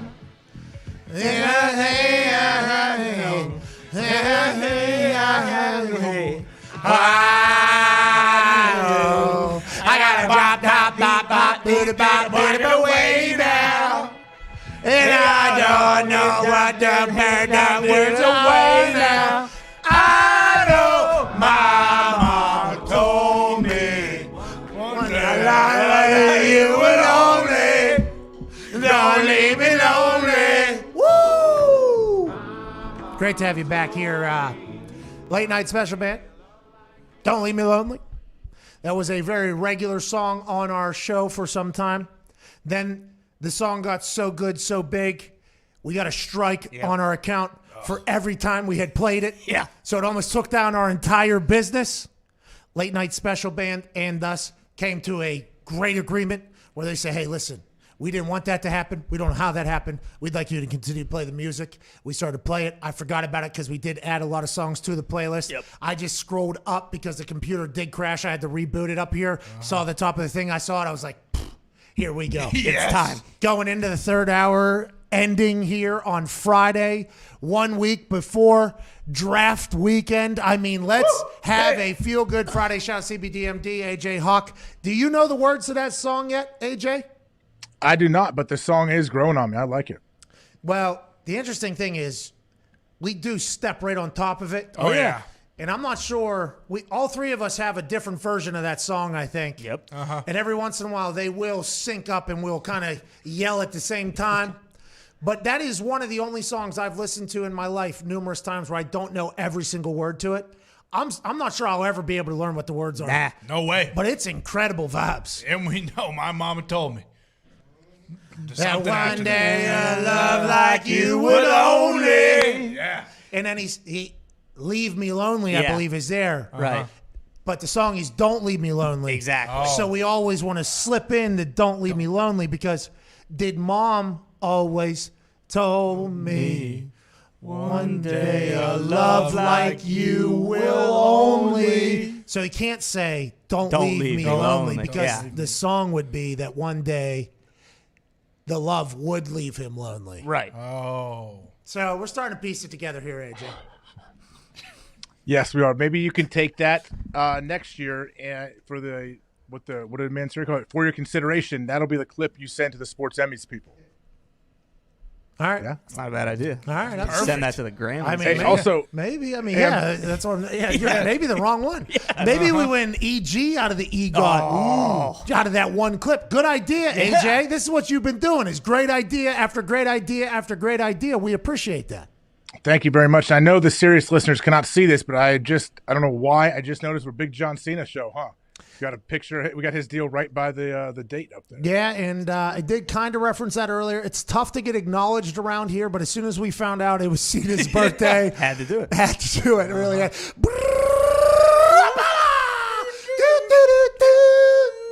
Now we might get another strike right there because of how similar that sounded to the actual song. That intro there. Wow. Yeah, you know. I didn't even do that.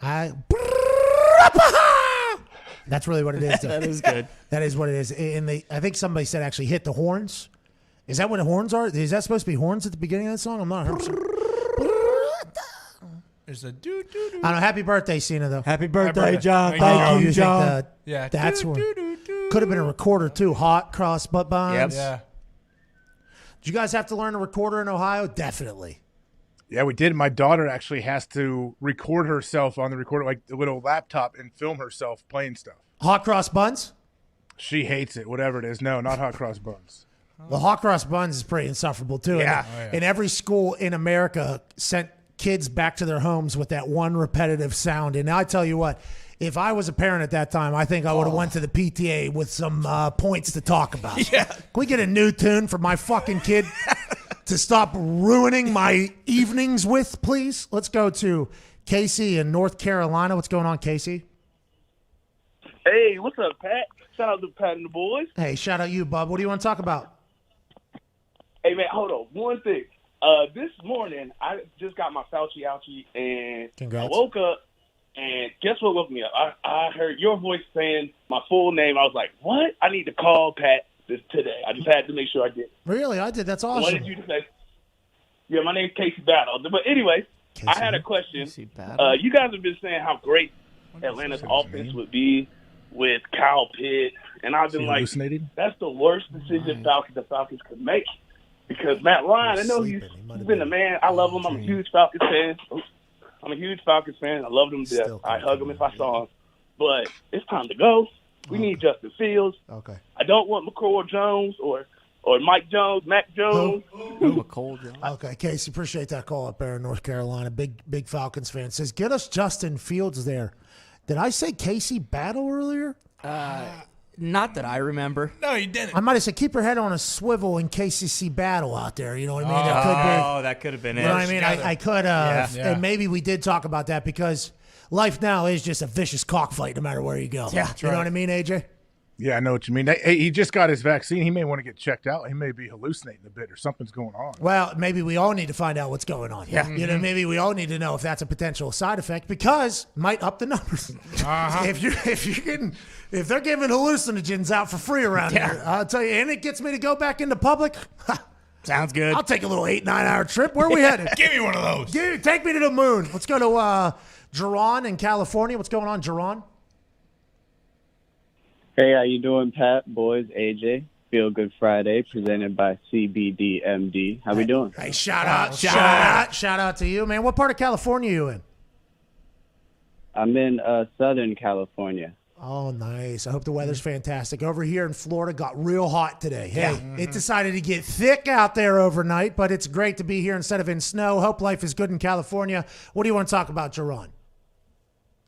I actually had two questions. I'll stick to my first real quick. Wondering if, since your relationship with the WWE has advanced, we could get the possibility of seeing Randy Orton on the show. Oh. And also, what would the possibility you and AJ think of a special teamer making the Hall of Fame? In particular, me and Connor's guy, Matt Slater, 3-time Super Bowl champ, 5-time first teamer, 9-time Pro Bowler. Okay. Wondering.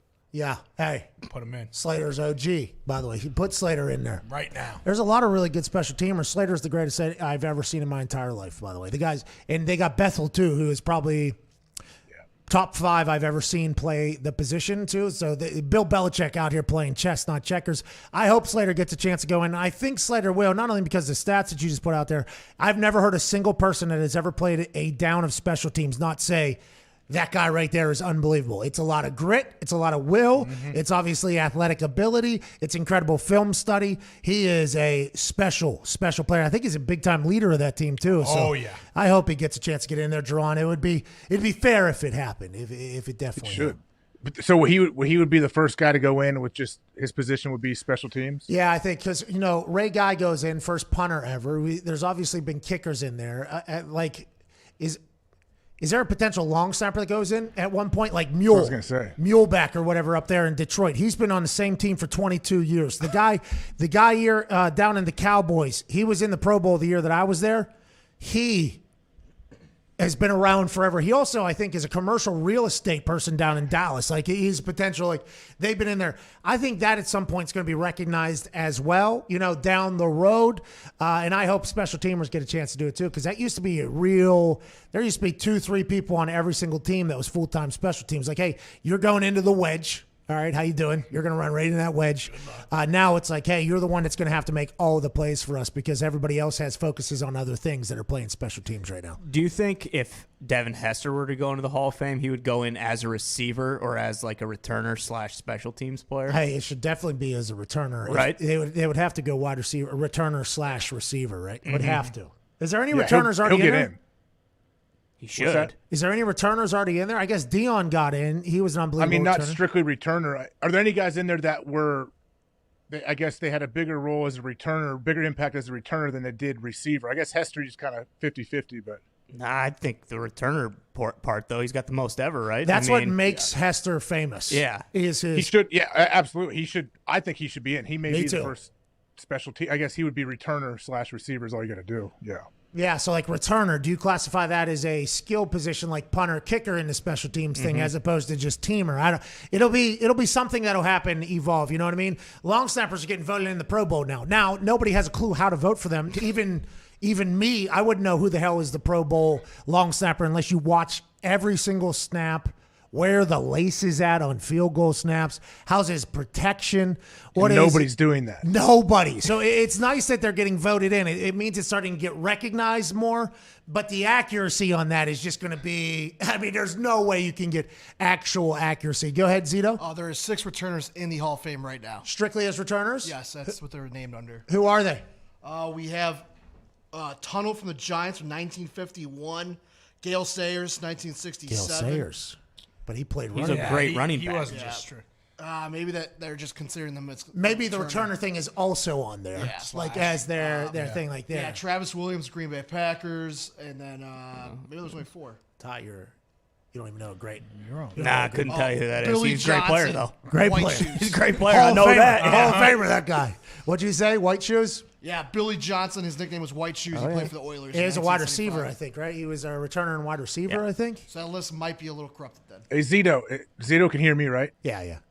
Zito, who was the long snapper for Chicago for a long time? I believe Manley. He went out with Pam Anderson for a bit. Was that Patrick Manley? Yeah. Yes. Yeah, big handsome dude. He was there forever, I feel like. I think he has a long snapping award he's giving out now to college snappers too. Yeah, Manley's a legend in the game out there. Also, Lonnie Paxton. He was with the Patriots for a long time. He's another legendary human and long snapper. Do you know Lonnie? You've met him? I've been around Lonnie and the Patriots crew at the Derby. Yeah. I've heard stories. I've heard he is electric. Great guy. I've heard he is. Yeah. He seems to. He's much older, or he's not. He's older than all the other Patriots crew that rotates in. But Lonnie, I think Lonnie is the one driving the boat. They are following him. He is the leader. Yeah, so Lonnie, I think, was a long snapper for the Patriots for some time before that young crew that got in and kind of turned him. But I think he still had a good time at the age he was at, so he kind of fit in, I think, with that entire group. He was around for a lot of that success there. Tatted up. He works at GoPro now, like legend of a human, basically. I hope he gets in. I hope he gets in, just from the stories that I've been told about it. And then Manley obviously has an award that he's given out. It's going to be tough, though, for this shit, especially as people try to make it tougher to get into the Hall of Fame. I think inevitably it's going to expand a little bit, but I hope it gets recognized. Shout out to you. Let's go to Jeff in Idaho. What's going on, Jeff? Hey, what's going on, Pat, boys? AJ, happy Feel Good Friday. Shout out. Can you hear me? Yep, shout out. Hey, so I got 2 quick questions. One of them, you guys were talking about Dalvin Cook earlier about switching his number and the millions of dollars that he was going to have to pay. When you guys talk about how Carson Wentz came into the Colts and talked about getting number 11, possibly having to switch that one for a minute, would Carson Wentz have had to foot the bill for all the jerseys, or how would that situation have happened if Pittman decided to do that? Would Pittman have to pay, or would Wentz pay it for him or anything? Jeff, great reference. Now, he changed teams, and the teams decided for him to change the team. So I think the only time you would see that situation is if the person had to change teams and change their number. Now, we couldn't find anything, but I thought when Kobe changed his number, they made him buy all the old ones as well. I'm not sure if we were ever to confirm that, but I for some reason I remember that, and he did it, or they did it, just because they knew that the new jersey, by the way, this is good business in this thing. That $1.5 million for Dalvin Cook, though, the Fanatics founder named Rubin? Mr. Rubin. Michael Rubin? Mr. Rubin, who runs Fanatics. Paul Rubens? Not Paul Rubens, you asshole. What is Paul Rubens? That's a restaurant? It's Pee Wee Herman. Oh, Yeah, exactly. And AJ wants to talk about him getting caught, jerking his bologna in a movie theater. Come on, AJ. That's why he brought it up. Hey, I mean, he may be innocent. I have no idea. Why did you want great. that? He was great in Blow. Blow's a good movie. Well, that was not who. It was Mr. Rubin, okay?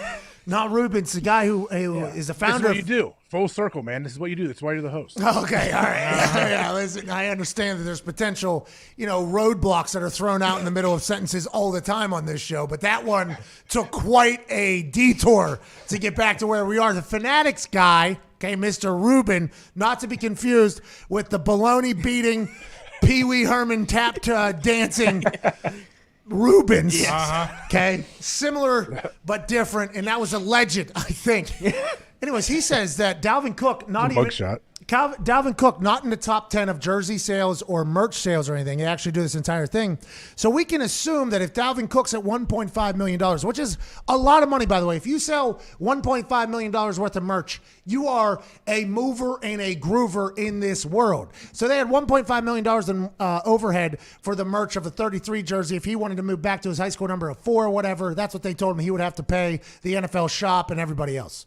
So if you're one of these top 10 guys, I would assume that it's going to be very, very big because the NFL planned on making a lot of money off of you and how you were playing with your jersey, and they bought a lot in advance. Patrick Mahomes, Baker Mayfield, Aaron Rodgers, Tom Brady, Josh Allen, Lamar Jackson, Chubb, Wilson. I mean, and you just go down that entire list there. It's going to be expensive for these guys, I'd assume, to potentially change numbers. And I think it's obviously hilarious that the NFL is choosing to do this because very easily could actually just hoard those jerseys and the prices will probably go up for those players whenever they move on or whatever, maybe. But them saying, yeah, you can change number. We ain't losing any money because of it, though, if you want to fucking do this thing. It's very, very fascinating. Go ahead, Nick. You remember back in the day, Chad Johnson, when he went to Ocho Cinco, he was actually forced – he changed his name legally, but he was forced to wait a year to change his jersey because of this. They wouldn't let him do it without buying up all the unsold jerseys, and he didn't want to pay all the money at the time, so he just waited a year. That is hysterical. Wow. Absolutely hysterical. The NFL ain't going to lose money. That has been proven and proven again, which is why it's nice to actually be a show that covers the NFL. Yeah. Because whatever they do, we're not going to necessarily love it, but they're always going to grow. Mm-hmm. I think that's just how this whole thing goes.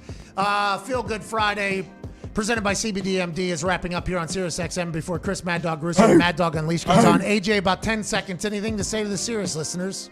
No, good luck to you on Raw tonight, bud. Thank you so much, Raw. SmackDown Friday, 8 o'clock, Fox. God, I honestly did not mean to do that. Go drink a Bud Light. We appreciate you. Chris Mad Dog Russo will have a much better show than ours. Fair. We have a massive Monday coming with draft week ahead. Have a fantastic weekend. Cheers. Nailed it. So our clock here is 3 seconds off. What's that, Bud? I feel bad. I didn't mean to say Raw. Okay. No, don't feel bad, dude. It gave me a chance to fucking shit on your Miller Lite thing. That was very good. That was very good. Yeah, thank you. The host of the thing. You know what I mean? You got to kind of keep the train on the tracks every once in a while. But you and this Miller Lite thing, I mean, I have to leave. Listen, I have to leave, okay? Because I legitimately have to get out of here. Well, wait till the videos come out, bud, if you're excited. What? Are you posting those on Instagram or tweeting those? What do we got? I don't know. We'll see, man. We'll see what's going to happen. There's no way you guys even broach the subject of making these things reels instead of like full videos, right? Like there wasn't even a thought of making it a reel. Do you even know what that is? No, I know what reels are, of course. No, it's going to be some story stuff, I believe, and I don't know. We'll see what happens. Oh, they're going to tag you in your messages so you can add to your story? That would be awesome, wouldn't it? I wish it was that easy. I love that you're an influencer. You are an Instagram influencer, man. Let's go. Yeah. Maybe I'll hire Jake Paul to tutor me or something. You'd be lucky to have that happen. That son of a bitch is just raking in money all the time. I don't know how his merch is so clean, by the way. Those pants did you see the pants he was wearing for the weigh-in and the stare down? Yeah. Jesus. Incredible. We can't even get a shirt with a pocket on it. No. Too expensive. Who are they going through? Who do they have making their stuff? I would assume that they're potentially running their own operation because we've called around a lot of places and we're like, can we get some halfway decent shit? And to do so, you would have to buy everybody else that we potentially supply. It's like, get the fuck out. All right, we'll sell this fucking Gildan shit, I guess. Jake Paul's got these goddamn swooshies that look like they're out of 2045. We can't even do it. But if you got influence from Jake Paul, I think that'd be a smart business move by the AJ Hawk team over there. I mean, yes, I cannot afford Jake Paul's influencing coaching tactics because that dude, he makes some cash. Rakes in money. Yeah. Mm-hmm. Isn't that crazy? I guess there was some study that came out. it was like 65 or 70% of high schoolers, the profession they wanted was to be a YouTuber. And then you had all these olds that were like, oh, this is so stupid. We need to change this generation into having a more meaningful thought process on what's important and what isn't important. Well, what's important? In your eyes, what's important? Well, being successful in something that gives back. Okay, how do you classify success? Well, obviously, the amount of money you can bring in and the life you can live and the people you can help out. It's like, okay, so what do you do for a living? I'm a lawyer, something that's needed to have. It's like, okay, YouTubers shit all over your bank account. And Jake Paul is one of them. Jake Paul and Logan Paul are just guys that just... I think it's incredibly awesome that there is... And this obviously all started because you're now officially an influencer. Right. And congratulations on the thing. I think the possibility of anybody wanting to be their own Inc. or LLC is very possible, very lucrative, and something that is going to happen very quickly, much quicker than anybody could imagine. And I think that's great for the world, to be completely honest. Yeah, there's a million different paths like that kids can take no matter what they care about. Old people that like to complain, like, oh, all this, they want to be YouTube stars, whatever. The only thing kids see is on YouTube. They don't know what commercials are on regular TV. Like, they don't have the patience for it because they grow up, whether like my kids, we let them use iPads when we're traveling on a plane or something, but they don't have as much like time in front of technology as a lot of kids, but they love YouTube and they love YouTube stars. They know, like the D'Amelio girls, weren't they at the Jake Paul fight? I would say, I'm not 100% sure, but yeah, anybody, you can name, literally right now, you could just make up two names for somebody. Like, let's just say Chad Duncan. Right now, Chad Duncan there is a Chad Duncan somewhere on the internet right now making content, trying to make money off this thing. And when you say YouTuber, they think like, oh, they're just going to go on YouTube or whatever. But the real thing is they just want to be a content creator. That's all these people want to be, is a content creator. Adam Schefter is reporting that Kansas City is trading its first-round pick on Thursday night, along with 3 other picks in the 2021 and 2022 drafts, to the Baltimore Ravens in exchange for Pro Bowl offensive tackle Orlando Brown and 1 pick in the 2021 draft and another in 2022 per Adam Schefter. How about this? Orlando Brown, who was forced to play left tackle because of an injury this past season, absolutely dominated at the position. They wanted to move him back to right tackle in Baltimore. He and his family came out and said, excuse me, you'd be doing us all a massive disservice if you did not allow him to go blossom at the left tackle position, which is the pillar of the offensive line for a right-handed quarterback. Also the highest paid position in the offensive line for a right-handed quarterback. They got Kyle Long out there out of retirement who looks better than he's ever looked. Now they got Orlando Brown. I assume the revamping of the offensive line will not be finished there. You were going to say somebody else? Joe Tooney. Joe Tooney from New England out there. So there's only 2 other positions there that they could potentially completely revamp if they want to, whether it's via draft or somebody they have on there. They saw the Super Bowl. We all saw the Super Bowl. If you can keep Patrick Mahomes healthy and on his feet and the ability to extend plays, that offense is going to be successful. If you have to make him scramble for his life and take shots, they're not going to be as successful, even though it wasn't Patrick Mahomes' fault. It was actually some drops and some other things. But this is massive for the Kansas City Chiefs. The rich get richer here, and the Baltimore Ravens now are going to have to find a massive replacement 1 year after losing Marshall Yonda as well in this entire offensive line game. AJ, your thoughts here? I think this is a great move by Kansas City. They're picking 31st in the first round, right? They lost the Super Bowl. So that pick, what are you going to do? You're going to try to jump out and say, all right, maybe we can get our starting left tackle here. Well, you might, or chances are it might not work out. So go take a guy that is proven to be a monster in this league at left tackle to protect Patrick Mahomes. Now, where's he at with his contract situation? Do we know? He's probably got 1 more year, and then he's going to probably get it extended. But the Kansas City Chiefs got Patrick Mahomes under a 10-year deal. Nothing matters. They'll be able to just push money however they want to, especially with the salary cap going. It's unbelievable that the successful teams right now are doing exactly what I think a lot of fans always dreamt of. Like, I think fans have always dreamt of, okay, I want my team to just get all the good players. Like, I want my team to get all the good players. Kansas City Chiefs have been doing that for the last couple of years. Tampa Bay Buccaneers are doing that. Arizona allegedly is trying to do that. It feels like this is the new wave in Kansas City, Tampa Bay. These teams that are going to be on top are going all in. I love it. Kansas City gets offensive tackle Orlando Brown, a second-round pick, which is pick 58, and the 2022 sixth-round pick, which is definitely going to be something huge. Baltimore gets 2021 first-round pick, a third-round pick, fourth-round pick, and a fifth-round pick. So this is exactly, I think, Connor, you and I were talking about this earlier. Like Belichick, he's going all in right now. He sees the way the waves are turning and the title is changing or whatever. He says, I'm going all in. Why wouldn't you just trade? All right, you can have my fourth, fifth, sixth, seventh round pick. All right, I'll swap the first with you. Let me move up and get whatever. Why wouldn't you do that, especially in these virtual off seasons where the rookies that are that late probably aren't going to blossom as much as they used to in the past? Well, now I feel like this gives the Ravens a bunch of work to be able to move up in the first round now with 2 first-round picks. If there are teams trying to get back, they can move up and get their weapon if they really want it, you know? It might be just like what the Niners are doing to go get Aaron Rodgers. Yes, exactly.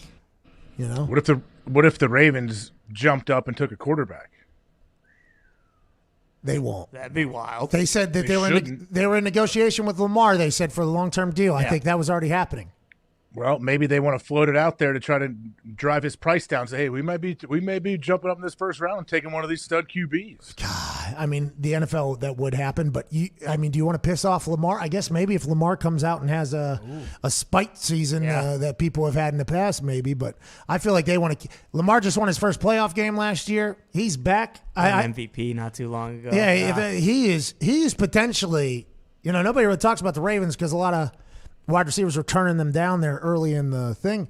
They got to win over the Titans in the playoffs. They're in the AFC. That's going to be Patrick Mahomes. But giving up Orlando Brown, I think, is a massive. That's a big deal. You're going to have to run into Patrick Mahomes and Orlando probably every single playoffs if you're thinking like the Ravens should be thinking. Well, and they still have Ronnie Stanley, but like a team that wants to run the ball and is very physical and like imposes their will on other teams. Losing 2 of your 3 best How come linemen. we didn't get him? How come we didn't get him at the Colts? You got to have a good offensive line. You have to. That's a real thing. The Tampa Bay Buccaneers offensive line during the playoff run was fucking unbelievable. It's like they found their thing. They obviously hit on Tristan Wirfs or whatever, which maybe there'll be 2 of them in the first round here, maybe 3, who knows. But Orlando, I assume that market was a heavy one. Okay, I got to bounce. We got to get out of here. We got to go. Have fun. What time do you go live? 8 o'clock? 8 p.m. Eastern Standard, yeah. Last week I had to do I got to do a Spaces with Aaron. You know what I mean? Yeah. That was live 6 o'clock, okay? Live 8 o'clock. Get your face did because you're ugly. Get your hair kind of snipped. And also get introduced to people here. It was a little bit of a runaround. I think this week's going to be actually much more chill. So I'm actually kind of pumped about it. Yeah. Hey, good luck meeting Vince. Make sure you give him the toughest handshake you have ever given anybody. Yeah. Adrian Peterson got my best shot. Yep. I'm not scared to run it back. You got to bring your left in, though, real hard with the right, and then bring the left in over top and pat it. Oh, you want? Well, it depends, because now, growing up. He may dap you up. You never know. You think I get a Roger Goodell? I think he's going to give you the old man dap that he doesn't finish. Just like the boom. Boom. It'll just no finish. By the way, here, finish, bam, out. No finish. You're finishing it. You're too young there. Nope, you're finishing. Then you're putting too much moxie in there. There you go. Now just release. That's the old man. That's like the high one, right? Yeah. They do that high. It's like this, right? Yeah. That's awkward. It is. Now I'm going to be thinking about that going in. Try to give him a low 10. Walk in and do this. Just put your hands down like this. Play hot hands? Joking, low 10. All right, let's get out of here, dude. Have a great weekend. Let me know how it goes. Yeah, I will. Thanks for that. That'll be great. Boys, thank you for your effort this week.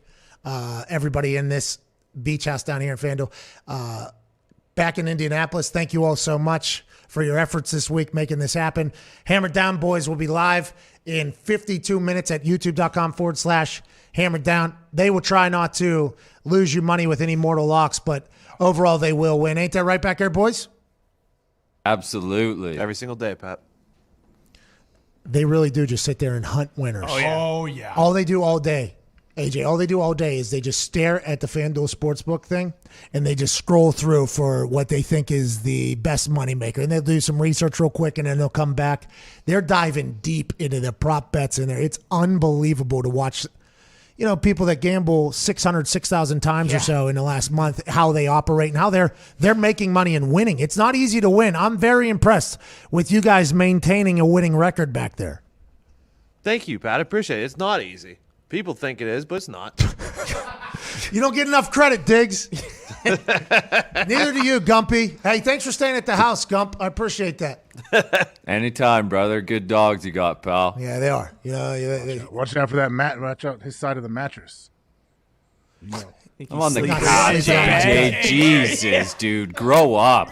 Type of weirdo. You probably got to go get one of the dogs off of there and like, oh, man, sorry, you got dad's poop on you again. What type of weirdo are you? What type of weirdo are you? You go stay at people's house and you sleep in their bed? You're the one that dumps the bed. You're a 35-year-old man that dumps the bed. I don't know how this has become something that you repeat. It was a blatant lie the first time you said it, and now you're calling back as if you could just roll with that. That's unbelievable. Well, you admitted it. You put the story out there. Yeah, but who's sleeping in somebody's bed when they're staying at their house? You just go right into their house, go right into their bed, say, all right, this is mine now? Like, who does that? I figured Gump was looking at it like it's an Airbnb. Like, you're going to take the master, obviously. Good point. Good point. You got the wrong guy, AJ. Bingo. That's why Gumpy's there, by the way. If would never asked you because of what you just said. But I knew Gumpy wouldn't do that. That's why I asked him. Appreciate all you guys. Have a great weekend. Please tune in tonight if you want. That'd be cool. If not, there's going to be a couple million people do anyways. Allegedly. Who knows if those numbers are real, because we've always mocked them, so now I can't really flex them, Yeah. No, Nielsen's always been completely bullshit. Oh, real. No, real. Yeah. Real, they know. They set the temperature. We know. Just tell, Yeah. hey, just tell everybody you get the real numbers. Like, hey, Vince gives me the real numbers. It's actually a lot more than what you said. What everybody's hearing, more. Just think. What you're hearing, double it. Vince told me. And then double that. Then think about maybe even for another big night. I had a handshake with him. He told me it's the whole thing. I assume just like at the Indianapolis Colts, this will be a situation where they keep me in the dark about everything. Probably smart move. Yeah, probably for the better. For all parties. I don't want to live with that type of pressure knowing, I got to go into this thing 3.5, 4 hours every day. Like, I don't get it in there. You know what I mean? Yeah. Please. It'd be better for everybody if it didn't. Because if it gets in there, it's going to somehow whoop, and it's going to get there. And it might be vague or something like that, but it's going to make its way out. So let's just keep me in the dark on everything. It worked last week. We'll see if it works this week. Hopefully I'll be able to just run that, for the rest of my life with this thing. Yeah. That's why I try to send you some text that I hope eventually will be spoken into a microphone. But, you haven't bit too much. Well, you did hear whenever we went through the people that are going to the draft, there was one particular player that we stopped on, and I thought there was going to be a little bit of from Ohio. Yeah. You know what I mean? With the text that you sent the other day to me, which was unbelievably rude to put that into my brain while having to speak about this whole thing. I was relaying stories. I don't know if they're the facts. I was relaying somebody's truth to you. I had never heard that side of the story before. Now you have. And by the way, as a big-time journalist, I'm not going to repeat it. No way. Good for you. There was an article, though, that said... All right, that's the show. Everybody have a great weekend. We appreciate the hell out of you. Watch tonight. Follow along with the tweets. Nikki Tweets will be putting those out live from the show. #SmackDon. We'll probably be giving away some sort of prize of some sort, something. You know what I mean? Follow along. If you tweet that while watching, we will obviously, give back to the community that's giving back to me, which I'm very thankful for. We'll have some sort of giveaway. Big giveaway. Hey, big giveaway. To enter, all you got to do is tweet alongside SmackDown tonight at 8 o'clock Eastern on Fox. Use the #SmackDon. And... we'll see you on Monday. You're the best. Have a great weekend.